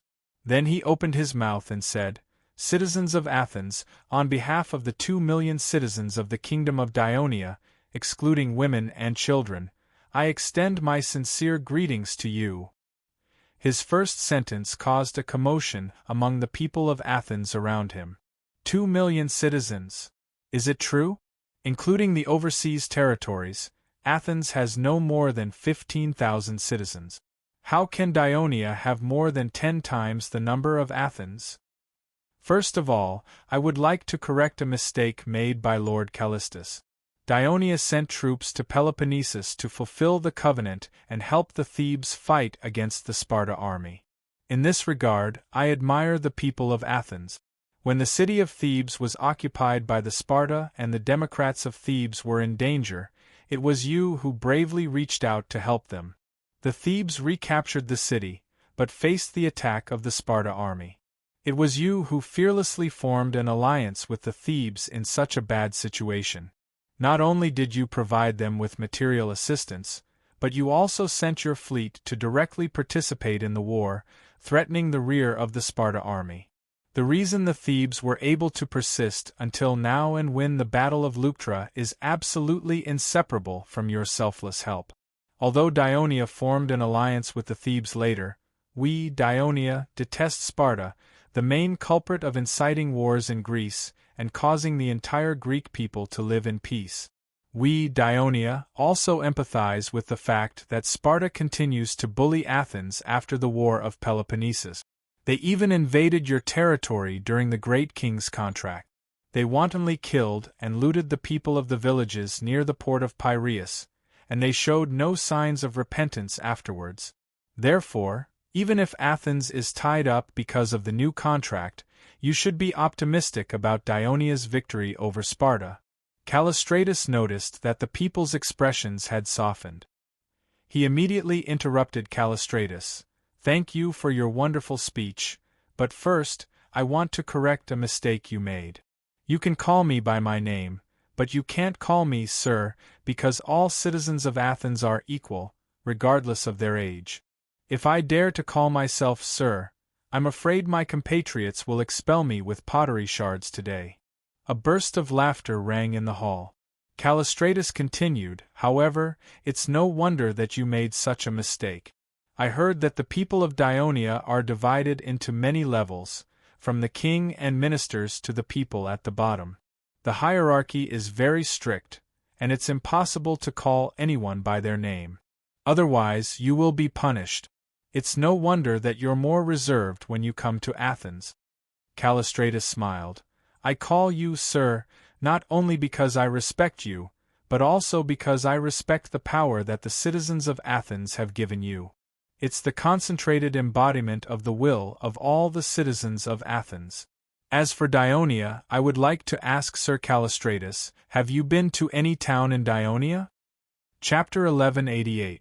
Although I've never been there, I've carefully studied the affairs of the kingdom of Dionia. What I'm saying is the truth," said Callistratus with certainty. "Dionia is different from Athens. Its territory is too vast. To govern such a big country, of course, strict order is needed to ensure that any decisions and decrees are fully implemented," said Callistratus with a solemn expression. "Thanks to the efforts of the officials of Dionia, the citizens of Dionia have enough land and are relatively well off. Not only do they have enough bread for 3 meals a day, but they can also often eat meat, drink in taverns, soak in hot springs, watch football matches in arenas, watch plays in theaters, and watch beasts in zoos. The citizens of Dionia live a rich and colorful life. They are also very hospitable. I hope that the citizens of Athens can travel to the holy kingdom of Dionia. They will definitely be warmly received by them, which will help to remove the misunderstanding between our two countries and promote friendship." His words caused a hushed discussion among the citizens of Athens. At this moment, a man stood up from the front of the hall and shouted, "Isn't it because you have annexed the city-states of Greece and plundered their wealth that the citizens of Dionia can have enough land? While the citizens of Dionia are enjoying themselves, have they ever thought of the people of Greece who have lost their homes and are suffering from hunger and cold?" Callistratus remembered that the person who spoke was a student of Isocrates, and could not help but nod. Callistratus asked in surprise, "How did you come to this conclusion?" "It's the truth, don't deny it." Callistratus laughed. "I used to think that the people of Athens were the wisest and most inquisitive of the Greek city-states, but now I find that I'm wrong. Some people really make up rumors to deceive everyone based on their own preferences. If you really want to know the truth, you should go to the western Mediterranean Sea, to Crotone, Locri, Naples, Syracuse, Tarentum, and other towns. You will find that most of the people in these towns are still the people of the original city-states, but their situation is much better than before they joined the kingdom of Dionia, and their lives are much better." Callistratus interrupted again, But you have just said that Crotone, Tarentum, Locri, these were once the children of our Greek city-states, but they have lost their independence and freedom. They have been annexed by Daionia and become an ordinary town under your kingdom. Even Thurii, which the citizens of Athens are very familiar with, has become the center of the kingdom of Daionia. When Callistratus mentioned Thurii, he deliberately emphasized his tone, causing a commotion in the hall. He then looked at Callistratus and asked suspiciously, "Now that the army of Daionia has set foot on the land of Peloponnesus, aren't you trying to repeat the story of Thurii, Crotone, and other Greek city-states, so that the whole of Greece will eventually become the territory of the kingdom of Daionia?" His words caused a greater commotion in the hall. Some of the citizens of Athens even cursed out loud. Callistratus' face twitched, but he did not immediately defend himself. Instead, he stood there without a change in his expression. When the citizens of Athens returned to silence, he sneered and said, "Lord Callistratus, I heard that you are a respected orator, but shouldn't you respect the truth in your speech and not make things up? If you understand the situation in Greece, you should know that before the establishment of the Holy Kingdom of Daionia, the city-states in Greece were constantly at war. It was not inferior to the situation in Greece today. Even the Thurii you just mentioned was not occupied by Daionia, but burned down by another Greek city-state, Crotone. Daionia merely rebuilt this city on the ruins of Thurii. Daionia had never taken the initiative to invade any of the Greek city-states, but they were constantly provoked and attacked by these city-states. For example, Crotone launched 2 attacks on Daionia. Tyrant Dionysius led the Syracuse coalition army and crossed the sea to attack the southern city-states dominated by Daionia. Tarentum tore up the alliance treaty at a critical moment when Daionia was defending against the Syracuse coalition army and launched a sneak attack on Daonia's rear. And after Carthage, a foreign city-state, declared war on Daionia, Syracuse actually colluded with them. Daionia finally defeated these powerful enemies through many arduous battles. When these Greek city-states joined the kingdom of Daionia, most of them were chosen by the citizens of these city-states through a citizens' assembly held by these city-states. This was because they did not want to face war every day and live in constant fear. They needed a strong backer who could shelter them from the wind and rain. As we have seen, the Greek mainland has been at war for more than 10 years, but during this period, the Greek territory has always been peaceful, and the people live a prosperous life. Facts have proven that the choice made by the Greek people was not wrong. Chorea's last sentence was sonorous and forceful, and the hall suddenly became even more silent. Callistratus wanted to interrupt again. This time, Choreas had learned his lesson and quickly continued, "Of course, Greece is Greece, and Greece is Greece. The situation is completely different. Daionia sent its army to Peloponnesus for no other reason than 2 reasons. The first is what I said just now, to fulfill the alliance treaty and to help the Thebes defeat Sparta, who has been incessantly waging war in Greece. The second is to help the Messenians. I remember that Athens has been kind enough to help the Messenians who were enslaved by Sparta many times. Our king has also made a promise to the Messenians who have been exiled to Tyndaris. So, take this opportunity to let the Messenians, who are also Greeks, regain their freedom and independence. I can swear to God that when Sparta is defeated, the Dionysian army will quickly retreat to the kingdom of Greece and will never occupy a single inch of Greece." Choreas raised his hands, palms facing the sky, and finished speaking with a solemn expression. Many of the citizens of Athens were moved. Suddenly, a voice sounded, "The messenger of Daionia is swearing to God. Can you tell us which god it is?" Choreas saw an old man standing in front of the hall.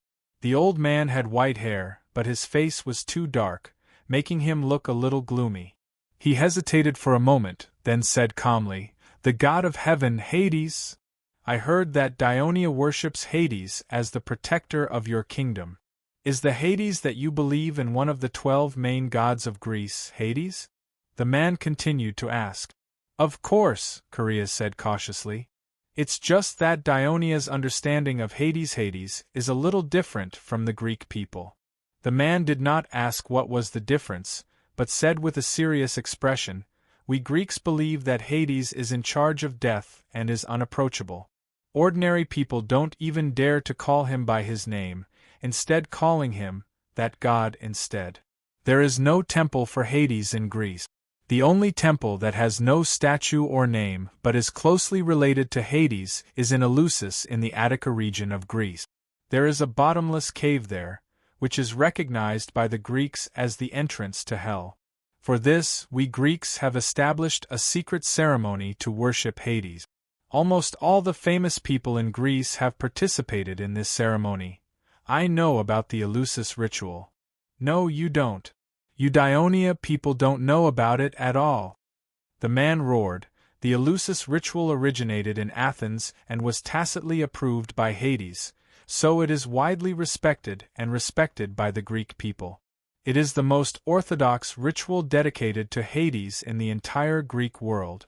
But you Dionia people build statues and temples of Hades. Not only do you not revere Hades, but you even make up lies about the descendants of Hades to deceive the people. Shut up! Chaereas roared and glared at the man. The fact that our great king of Devers is a descendant of Hades is the consensus of all the people in the kingdom of Dionia. In just 30 years, he became the king of the most powerful country in the western Mediterranean from a mercenary. He turned Dionia from a small alliance into a powerful kingdom that included all the civilized city-states in the western Mediterranean. It was because of Hades' divine revelation and blessing that Hades even performed miracles at several critical times to help the kingdom overcome difficulties. These were witnessed by tens of thousands of people in the kingdom. Therefore, the citizens of the holy kingdom of Dionia were willing to worship Hades as the kingdom's protector and become devout believers of Hades. Hades is a merciful god. He doesn't care about the different ways of worship adopted by the Greek people in different regions. But if someone publicly slandered his son and insulted the devout belief of the people of Dionia in Hades, then the millions of devout believers of Hades in Dionia will not be afraid of hardship and death. They will definitely make the blasphemer pay a heavy price. Under the pressure of Chaereas' majestic aura, the man was a little timid. He subconsciously stepped back, completely forgetting that he was sitting on a stone staircase. If it were not for the help of the people next to him, he would have almost fallen. This man was the torchbearer of the Eleusis secret conference. He had a similar name to the messenger of Dionia, Chaereas. The Peace of Chaereas, signed in Sparta, was named after him, which showed how prominent his reputation was in Greece. But at this moment, his poor performance made Chaereas frown. Hades, this is such a good topic to criticize, but unfortunately, Chaereas messed it up. When the peace treaty was signed in Sparta, his performance was not good either. If I had known this would happen, I would not have expected anything from him.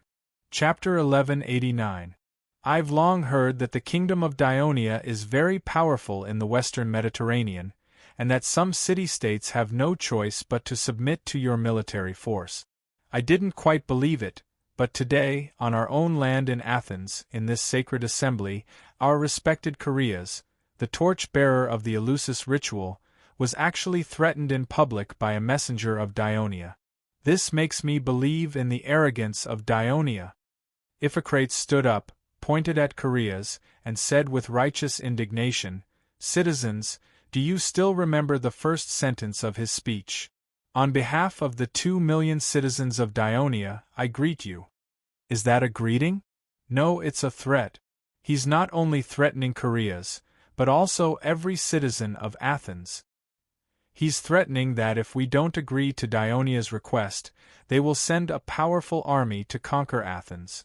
But on behalf of the citizens of Athens, I want to tell you that a few decades ago, Persia, which has a larger population than Dionia, also sent a messenger here to make a similar threat.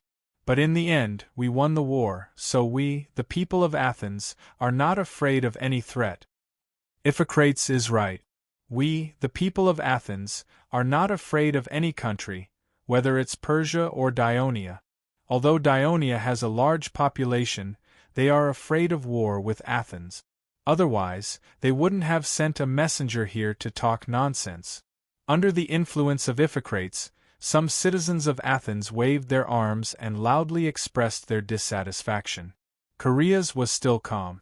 After the wave of noise subsided a little, he said confidently, "More than 10 years ago, Athens had promised Dionia that they would no longer perform the play The Dionia People. But when I walked into the city, I found that many theaters were repeatedly performing this play that humiliated the people of Dionia. When the people of Athens found out that I was from Dionia, not only did they look at me with disdain, they even called me a barbarian.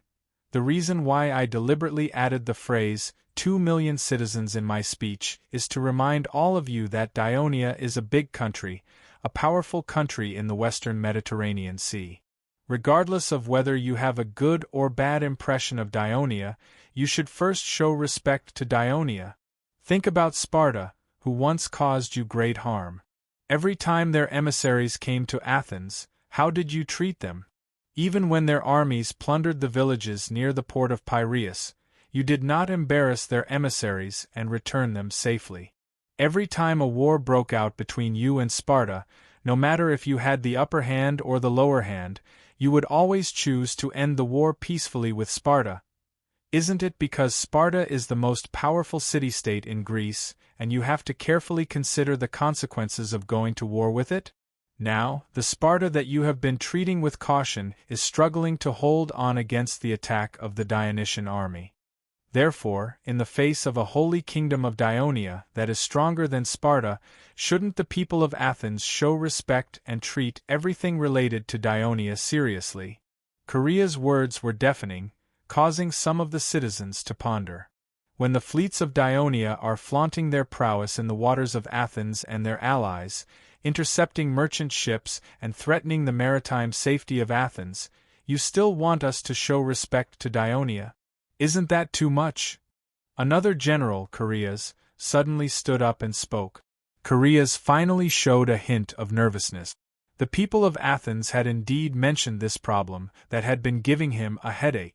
Indeed, the arrogant behavior of the first flotilla was undoubtedly exacerbating the tension between the two countries. He had also written a letter to the commander of the expeditionary army, Crotocatax, expressing his opinion, hoping that the prince could dissuade the Sicarian from suspending patrols in the Aegean Sea at this stage to avoid further provoking the people of Athens. However, judging from the current situation, Crotocatax had not been able to persuade the arrogant Sicarian, so he had to rack his brains to answer this problem that had been giving him a headache. However, just as he was preparing his words to better appease the dissatisfied citizens of Athens, Chaereas straightly spoke again. Citizens, we all know that the reason why the barren land of Attica can feed so many people and prosper to this day is not because of the abundant products on the ground, but because of maritime trade. Through maritime trade, we can buy enough cheap food to meet the needs of the people. Through maritime trade, we can earn enough money to live a prosperous life and pay enough taxes. Therefore, the prosperity of maritime trade is related to the survival of Athens. However, in the past few years, the maritime trade in Athens has been shrinking, and the income of the merchants has been decreasing. Many workshops have begun to reduce production or even close down. The number of unemployed people in the city of Athens and the port is increasing, but the price of food is gradually rising. Do you know why? Chaereas' straightest words were like a burning torch thrown into a pot of oil, and the entire hall immediately boiled over. That's because the merchants of Dionia sell a large amount of cheap olive oil in various cities, resulting in very few people buying my goods. They are piled up in the cargo stations, and in the end, they rot and deteriorate. Those are all money. The price of a fine amphora has never been lower than 6 drachmas, but the merchants of Dionia can sell it for 4 drachmas. They are malicious business competition against us in Athens. If I let them continue like this, my pottery shop will go bankrupt. I am an excellent accountant. I have worked as an accountant for the great merchant of Parsons for decades, and I have always been conscientious. A few days ago, he suddenly told me that because many of his shops overseas have been in a slump and their income has plummeted, he had to fire me. Several old people who have worked for him for many years also left with me. I was very dissatisfied with him, but now I know that it is all the fault of the merchants of Dionia. Wave after wave of condemnation continued to hit Koreas in the middle of the hall, causing him to feel great pressure.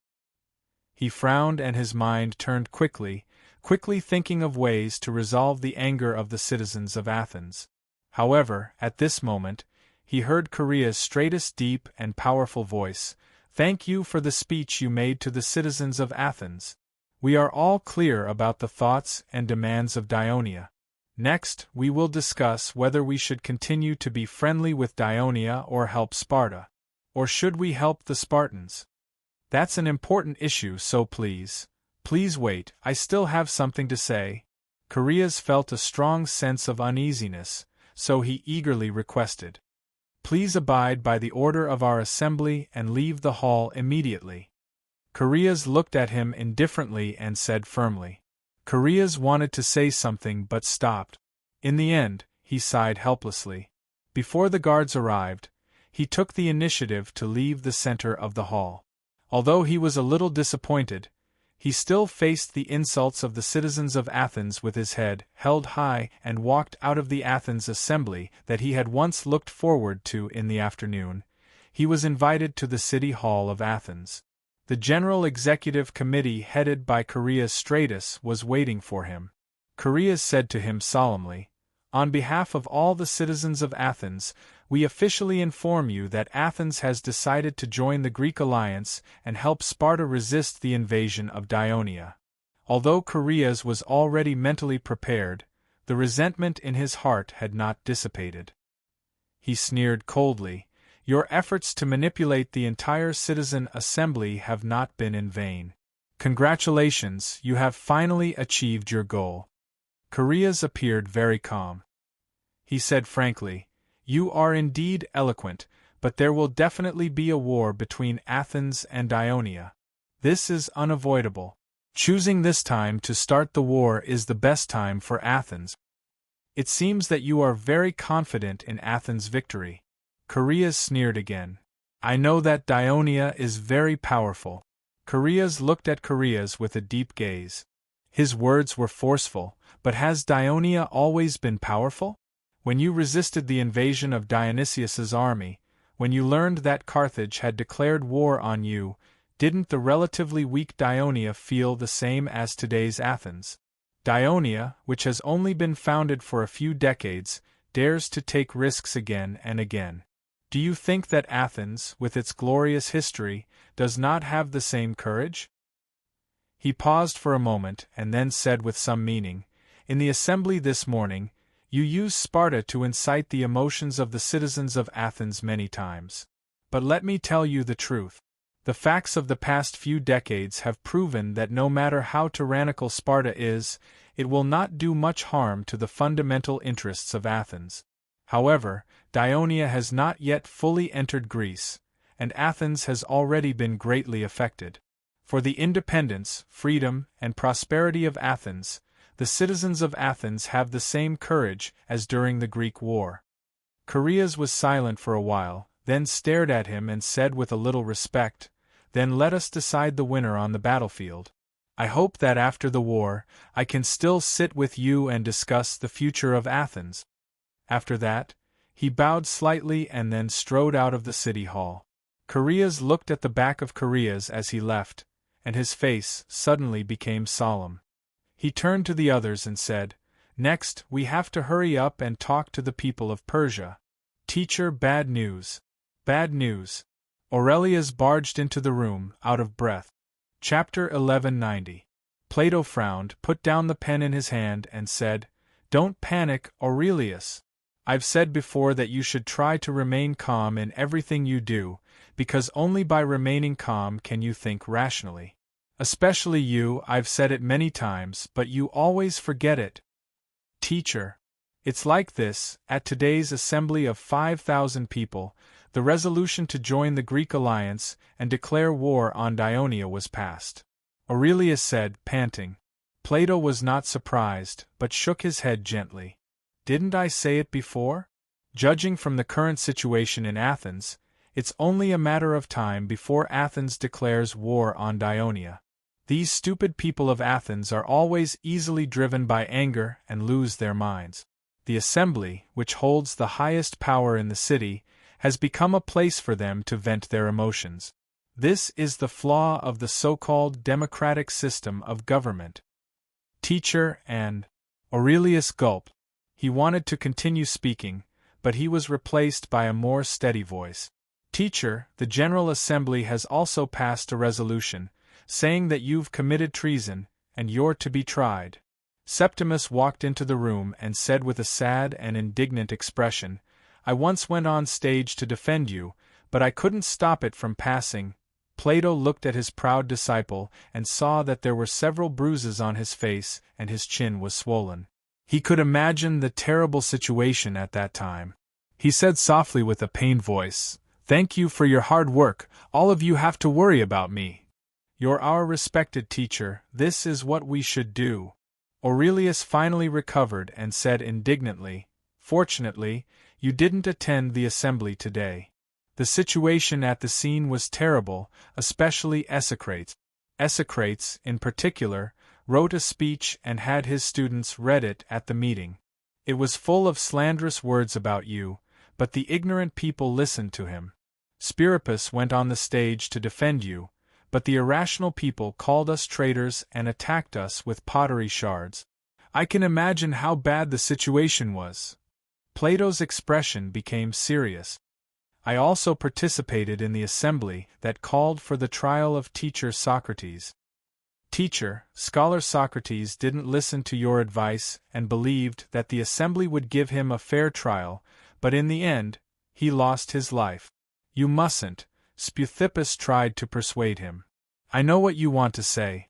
Don't worry, I'm not teacher Socrates. Plato lowered his head and looked at the manuscript on the desk.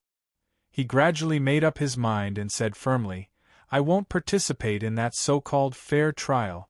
I haven't finished my exploration of the polity, and I still have books to write. I don't want to die so soon, so I've decided to leave Athens first. Septimus was obviously relieved, but it was Aurelius who said, Teacher, and said, but Septimus, and said hesitantly, If you leave now, the ignorant people will, Esocrates will. Time will, and will, and will. Will. Plato say. Teacher, where are you going after leaving Athens? Septimus asked again. Since Esocrates said that I'm colluding with Dionia, I'll go to Thurii and study at their Thurii Academy for a while. Plato said hopefully, when we return to Athens we can make the academy better. Teacher, I'll go with you. Me too. At this moment, the chief general of Athens, Callistratus, was meeting with Persia's envoy, Datis, in his home. Datis had been staying in Sparta's territory, but when the Dionia army captured Messenia and the First Fleet began to blockade the coast of Sparta, Datis felt afraid. He was worried that he would not be able to escape when the Dionysian army attacked Sparta's territory in the future, so he used the excuse of supervising and coordinating Persia's transport of mercenaries and supplies to Sparta. In the end, he ran to Corinth, and because the First Fleet of Dionia attacked Corinth port, he felt uneasy and soon came to Athens. Congratulations, General, your proposal has finally been passed at the assembly. Datis congratulated Callistratus. Callistratus said seriously, You're mistaken. This proposal was made by the executive committee of the generals. It's the common will of the majority of the citizens of Athens. At this point, he smiled, I believe that your king will be very happy when he learns of this news. That's hard to say, Datis said insincerely. The king of Persia hopes that Greece can maintain peace. If he learns that a major war will break out here again, I'm afraid that the peace treaty of Callias that he has worked so hard to urge you to sign will not be implemented. I'm afraid he will be very angry. Callistratus sat up straight, looked at Datis with a sharp gaze, and said seriously, "Let's all speak the truth. Didn't the king of Persia ask the Greek city-states to sign the treaty because he wanted us to join forces to defend against Ionia? And now, his wish is being fulfilled. The Greek city-states are forming an alliance to fight against the invading Dionysian army. I believe that if you report this news to the king of Persia, he will be very happy and will reward you greatly." Datis did not respond, but he could not help but show a slight smile on his face.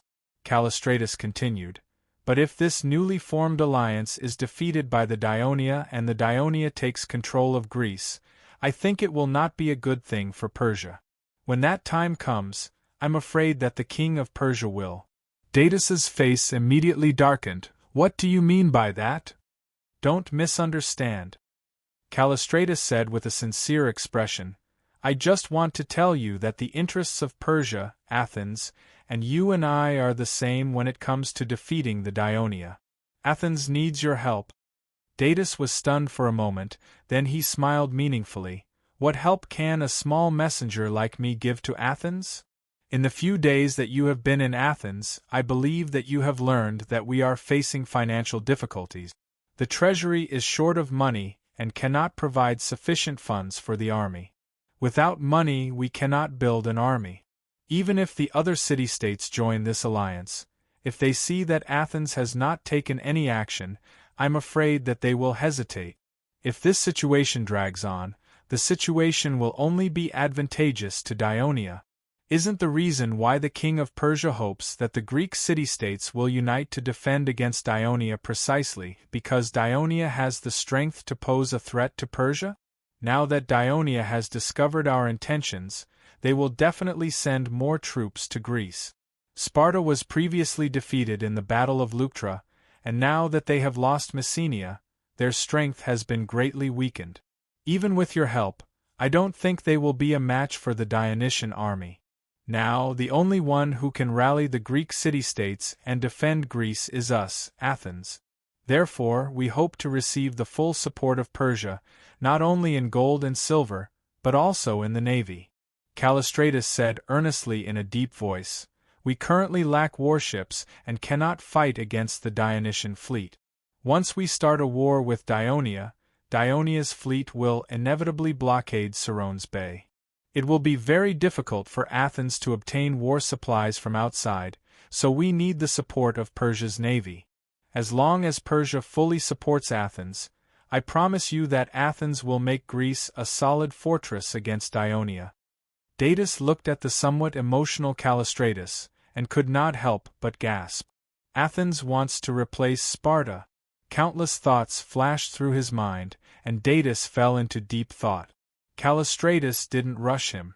He just waited quietly.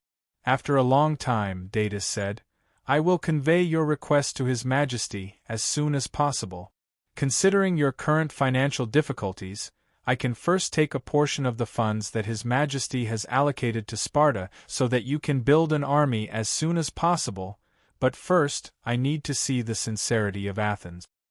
"What sincerity?" "First, send some citizen soldiers to Peloponnesus to help Sparta." Callistratus thought for a moment, then said, "I will have to discuss this matter with the other generals first, and then let the council discuss it before I can give you an answer, but I think it should not be a big problem." "All right, then it's settled.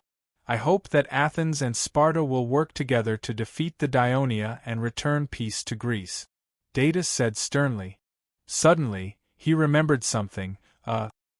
His Majesty may agree to other requests of Athens, but regarding the assistance of Persia's navy, you have to be mentally prepared.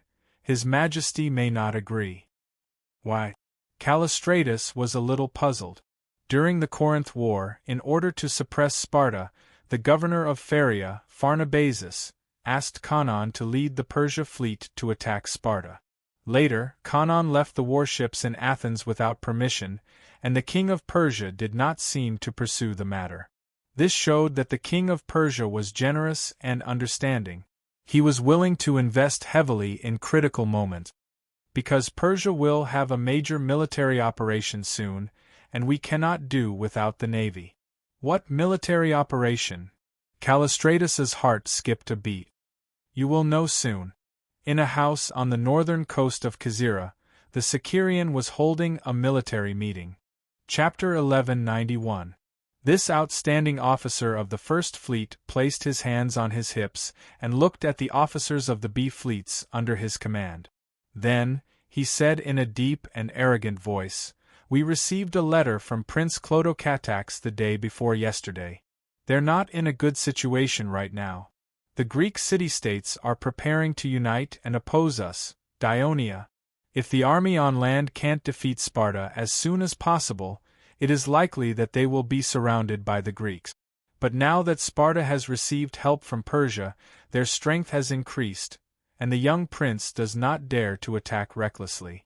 That is why he wrote to us for help. Now that the main forces of Sparta have been attracted to Tegea, the defense in their territory has been greatly weakened.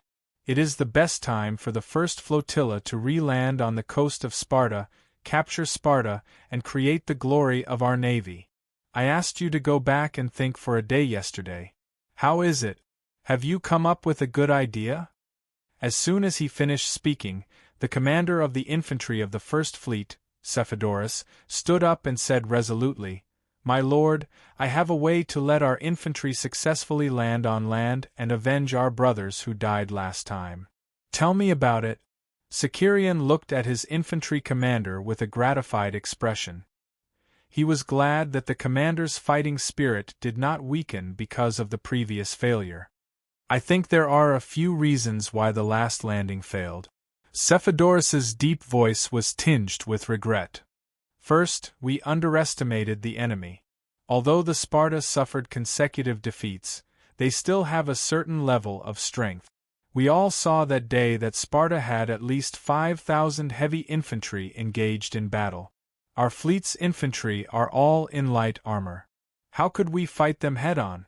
According to the letter just sent by the army, at least 6,000 Sparta soldiers have left their territory and gone to Tegea. Most of them are heavy infantry. This way, the next time we land on land, we will face a lot less pressure. Secondly, Sparta had set up a lot of wooden stakes near the coast, making it impossible for our warships to approach the coast. We could only use small boats to transport soldiers to land. Our entire fleet, including the clippers, had less than 100 ships, and each ship could only transport 20 soldiers at most.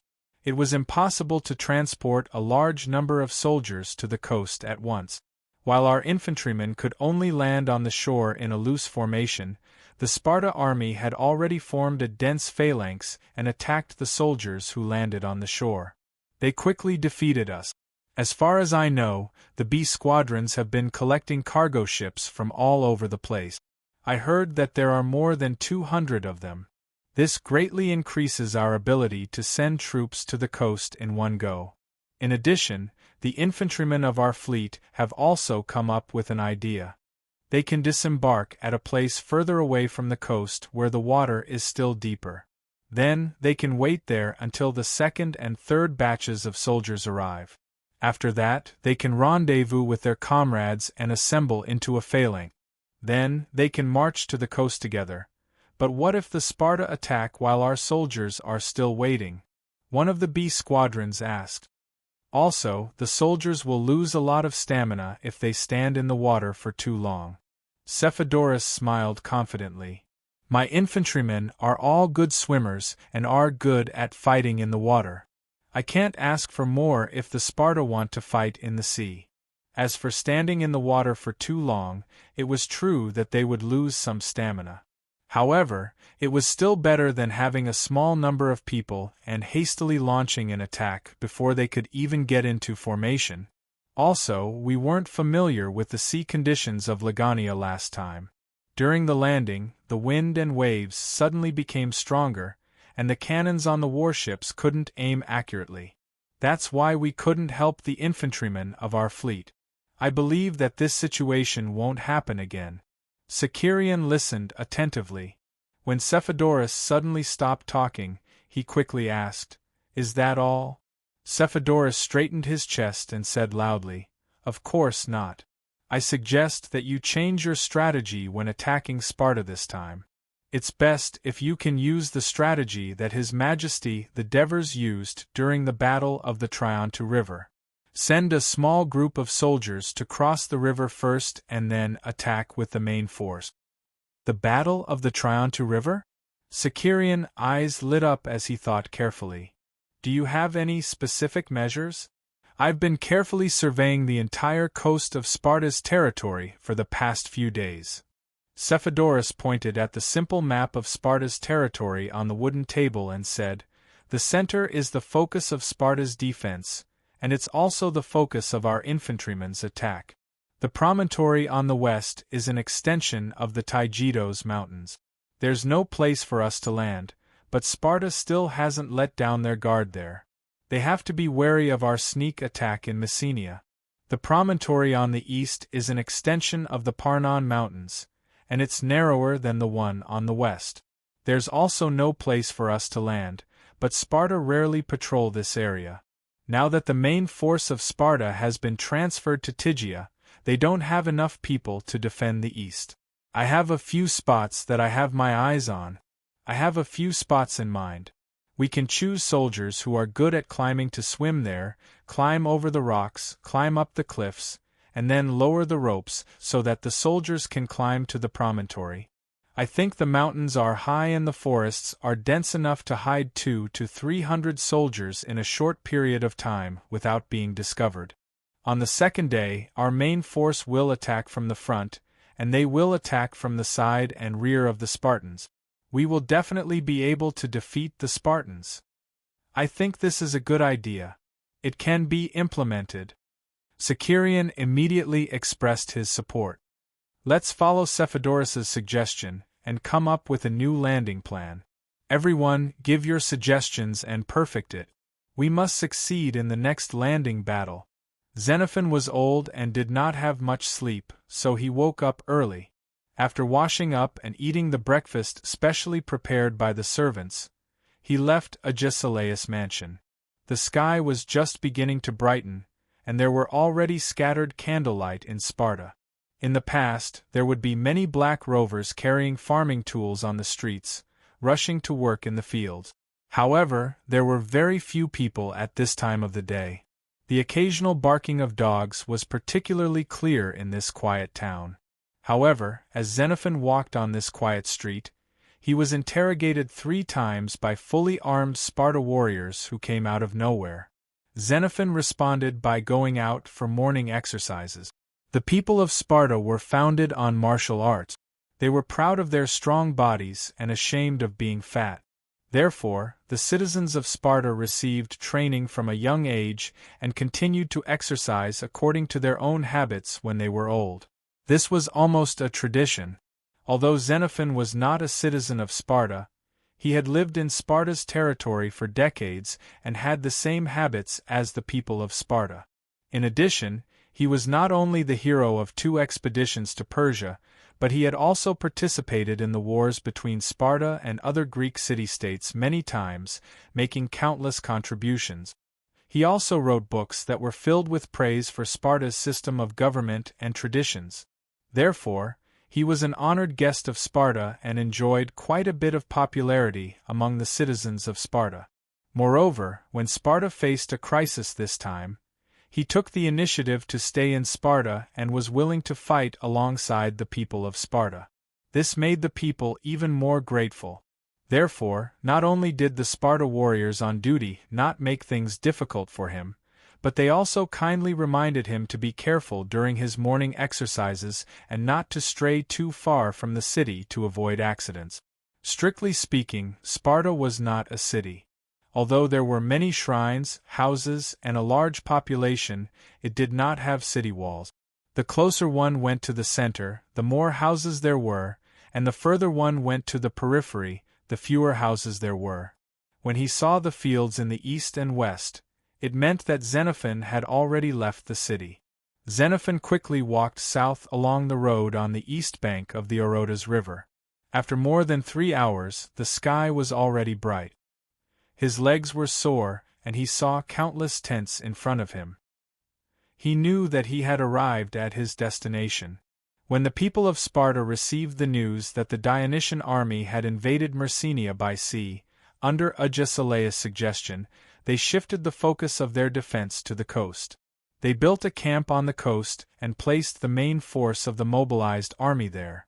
At the same time, they also organized a large number of Pariasis and Helots to work with the warriors to nail stakes and build sentry towers near the coast. It was because of this series of decisive measures that the Sparta army successfully thwarted the landing of the people of Dionia. This camp by the coast had no walls or trenches. This was because it served the purpose of the warriors to rest and prepare for battle at any time. It was not intended to be a fortress. Once the Dionia army successfully landed, it would be meaningless for the Sparta warriors to stay in the camp, because everyone knew that Sparta had no city walls. The Dionysian army could bypass the camp and directly attack Sparta. That would be a disaster for Sparta. Therefore, instead of fortifying the camp, it was better to spend time on the facilities to prevent the Dionia fleet from landing. Xenophon saw groups of Sparta warriors lying outside the tents, basking in the sun, and some gathered together, happily playing a ball game unique to Sparta. Seeing this, Xenophon temporarily breathed a sigh of relief. The reason why the Sparta warriors dared to be so relaxed was that there had been no signs of the enemy so far today. Yesterday, the warships of Dionia had approached the coast on a large scale, and the army in the camp was preparing for battle urgently. Perhaps it was because they saw that Sparta was heavily guarded, and the warships of Dionia finally left after a long stalemate at the coast. Chapter 1192. Xenophon strolled over, and the Sparta warriors greeted him when they saw him. "Xenophon, you're here again. Don't worry, old man. With us guarding here, the Dionia people won't be able to come ashore. You old people over 60 can rest at home. I say, Xenophon, the reason you come here every day is not because you're afraid that we can't defend the coast, but because you're afraid that we'll capture a lot of Dionia captives and not give them to you." Ha ha ha. Xenophon was not annoyed by the joking of the warriors. He smiled and said, "Do I need you to send me captives? I'll catch them myself." "No, you won't have the chance," a Sparta warrior joked. "The Council of Elders has decreed that old people over 60 can only stay at home. As a last resort, I think you'd better go back to the city to hear our good news." The soldiers roared with laughter again. Xenophon liked this atmosphere. He could feel the confidence of the warriors in defeating a powerful enemy, so he patted his chest and said loudly, "Although I'm over 60 years old, I'm not any worse than you young people. If you don't believe me, come out and fight me." As he spoke, he lifted his clothes and got into a wrestling stance. The warriors booed and pushed each other, but no one was willing to stand up and fight him. They all felt that it was embarrassing to fight an old man. At this moment, a loud bugle sounded in the camp. "Enemy alert!" The warriors reminded each other loudly and quickly ran back to their tents. Soon, they put on their armor, picked up their shields and spears, and lined up in groups of 10 in front of the tent. Then, under the leadership of the team officer, they ran out of the camp and ran to the coast. In just a quarter of an hour, Xenophon's surroundings became empty. He could not help but sigh. If only the Sparta army defending the coast were all warriors like this. Unfortunately, there were only about 300 young and strong Sparta warriors here. Although there were more than 500 old Sparta warriors between 50 and 60 years old who were not weak in combat, they were assigned to the camp as team officers among the Pariasis and Helios. So as Xenophon moved on, he saw the old warriors shouting and the Pariasian soldiers and Helots scurrying about in disheveled armor. He furrowed his brows and quickened his pace. He passed through the camp and stood on a higher ground, looking forward. Under the sunlight, the tide was still glistening. Apart from the flying seabirds, it looked very calm. There seemed to be nothing out of the ordinary. However, Xenophon did not let his guard down. Sparta had built several 5-meter-tall sentry towers by the sea, and the sentries on the top of the towers would naturally discover the enemy before he did. Sure enough, after a while, some small black dots appeared at the farthest point of his vision. Not long after, the black dots turned into sails, and then into warships. Then, they quickly covered the surface of the sea in front of him, heading straight for the bay where he was. During this process, groups of Sparta soldiers ran to the seaside one after another. Under the command of the team officers, they lined up in an arc-shaped formation along the flat shore. The warships of Dionia stopped less than a mile away from the coast. They lined up in a row, lowered their sails, dropped their anchors, and tried their best to stay in place. This scene was not much different from yesterday. Could it be another feint by the Dionysian fleet? Xenophon was puzzled. Then, he saw many small boats without sails between the tall three-decker Dionia warship. There were many soldiers on the boat. Taking advantage of the high tide, the boats pushed by the tide and the shallow draft of the water allowed them to cross the underwater barricades and continue to sail towards the coast. This time, the Dionia were really going to disembark. Xenophon was shocked. The Sparta commander on the coast apparently also noticed the enemy's intention. The bugle sounded again. Hundreds of Pelosi sailors rushed to the dozen or so small and medium-sized warships anchored on the beach and pushed them into the sea. Sparta suffered a crushing defeat in the naval battle with Athens last year. There were still more than 20 warships anchored in Laconia Bay. When the Dionysian fleet arrived, they had to push all of them ashore to prevent them from being completely destroyed.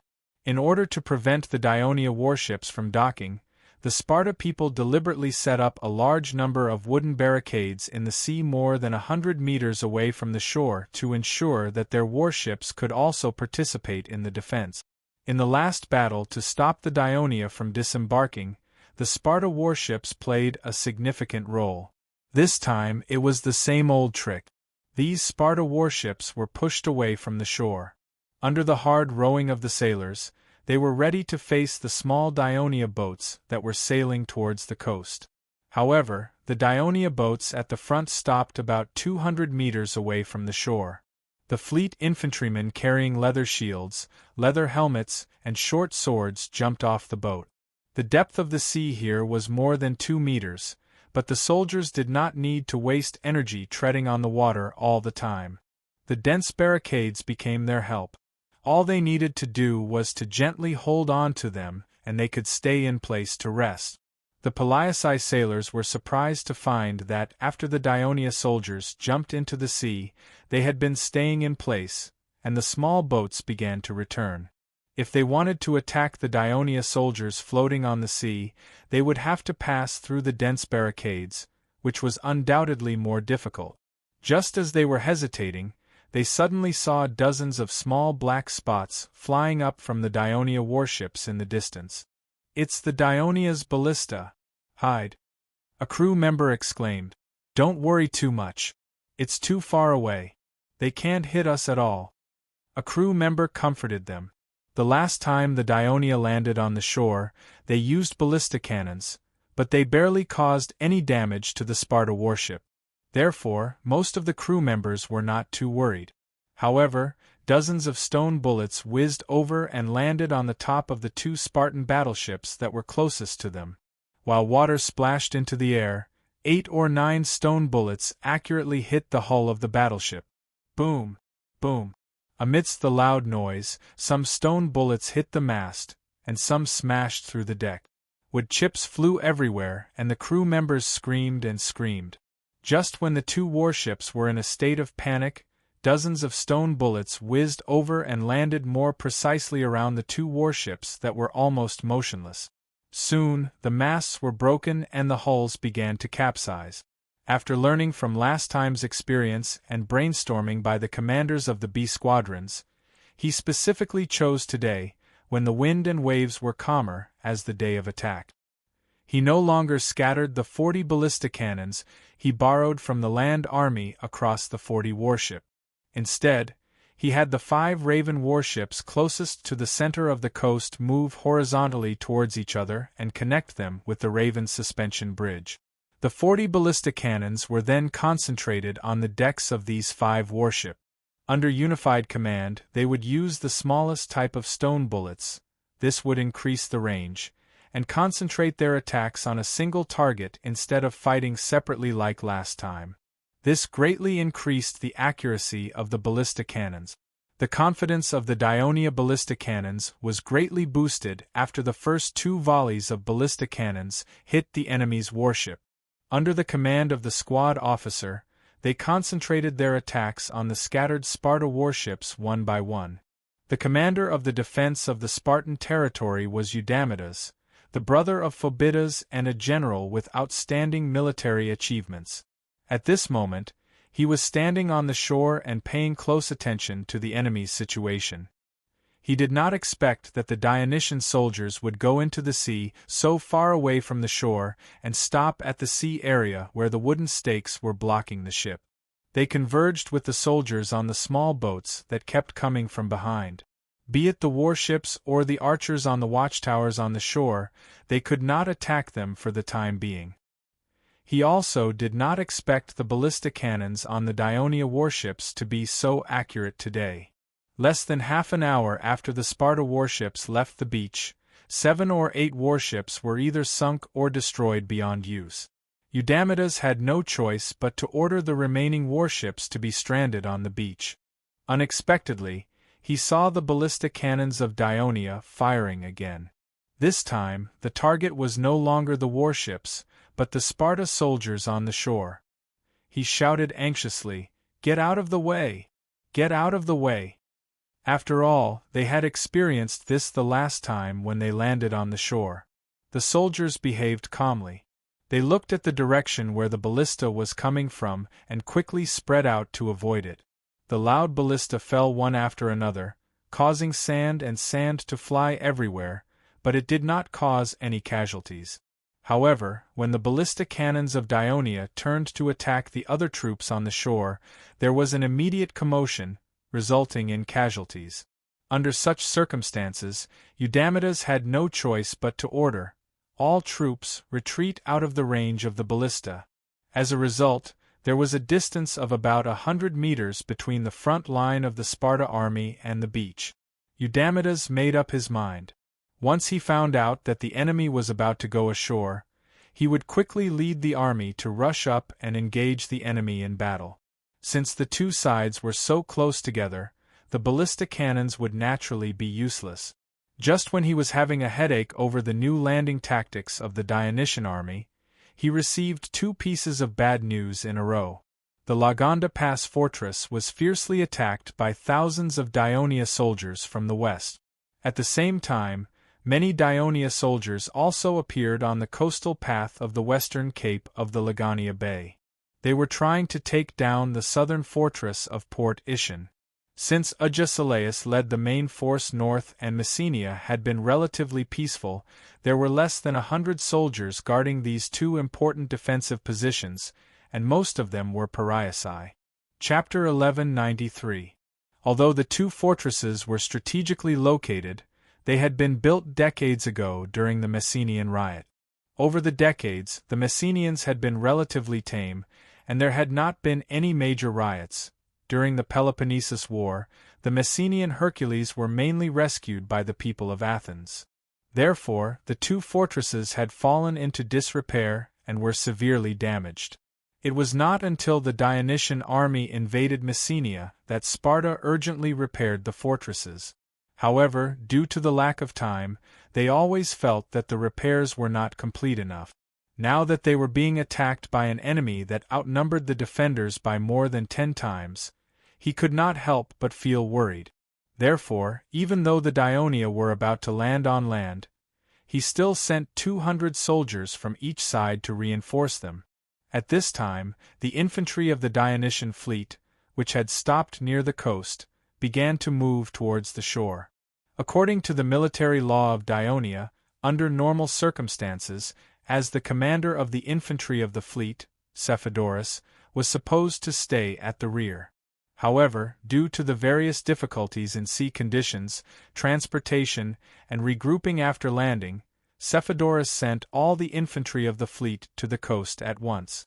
Since it was useless for him to stay at the rear, it would be better for him to take the lead. Instead, it would boost the morale of the troops and give the army a better chance of winning in such a difficult situation.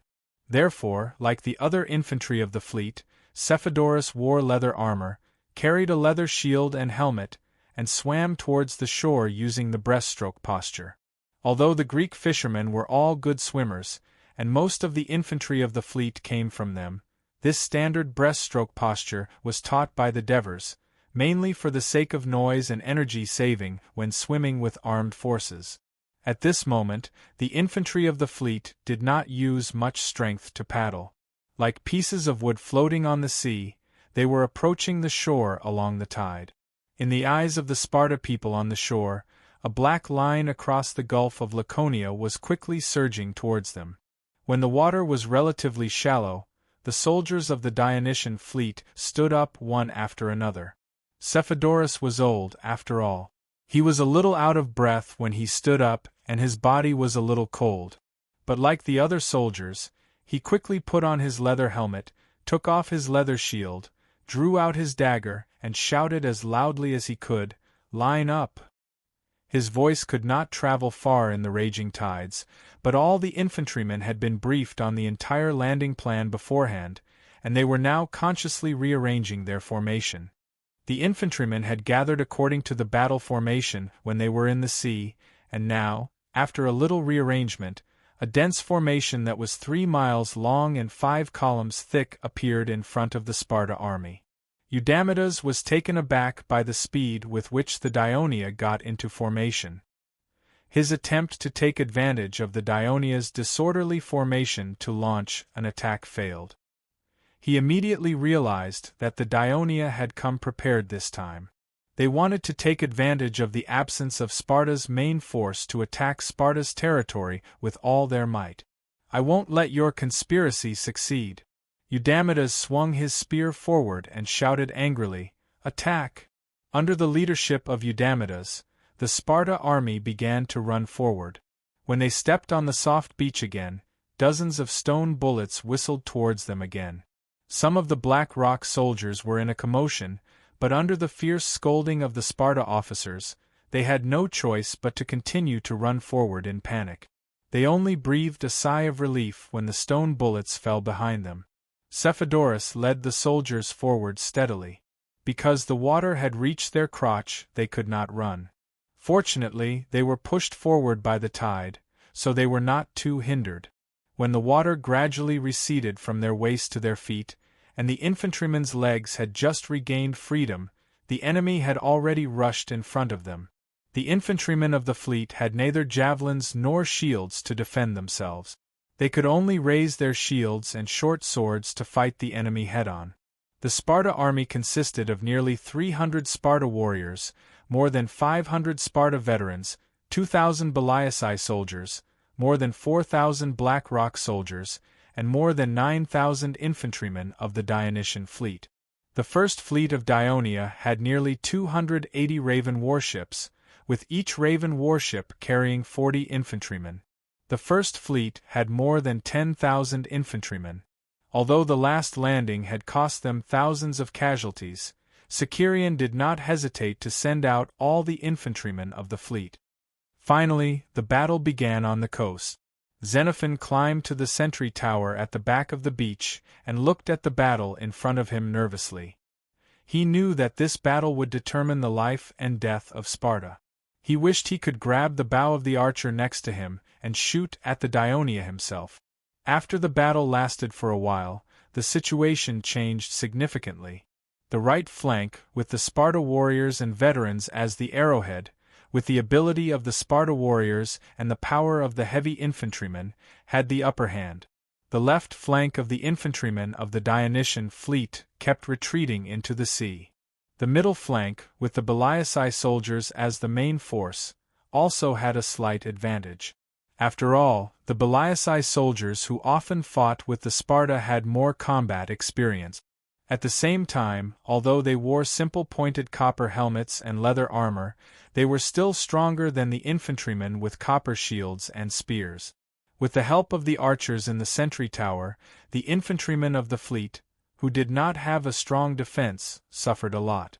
Only on the left flank, the Heliasai soldiers, who were basically unprotected and only had a spear in their hand, were fighting the infantrymen of the fleet, who were wearing leather armor, leather shields, and short sword. Gradually, they were at a disadvantage. Even though the veterans of Sparta were trying their best to maintain the battle line and the archers in the sentry tower behind them, the left flank kept moving backward. This caused the battle line, which was originally east-west, to gradually move northeast to southwest. While Xenophon was worried for the Sparta army, Sicerion, who was standing on the flagship and listening to the report from the lookout on the mast, was even more anxious. Where are the infantrymen of the fleet that went ashore yesterday? Why haven't they appeared yet? Maybe they've encountered some trouble. The flagship captain replied carefully. Damn it. Something went wrong at the critical moment.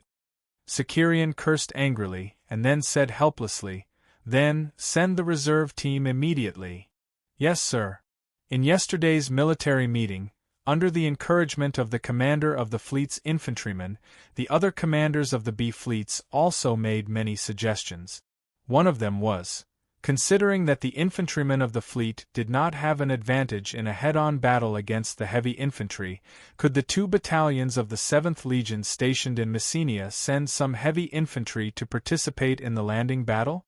Later, after discussion and improvement, it was changed to invite the Dionia troops stationed in Messenia to counterattack Sparta from the east, and at the same time, ask them to send 300 heavy infantry to participate in the landing battle.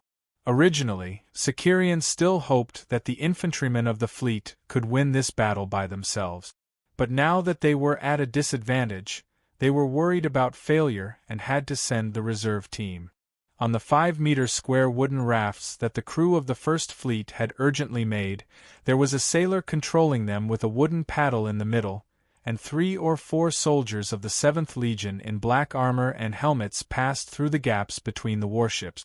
Because the wooden rafts had a shallower draft than the small boats, they smoothly passed through the area where the wooden stakes were blocking the ships and rowed toward the left flank of the fleet's infantrymen.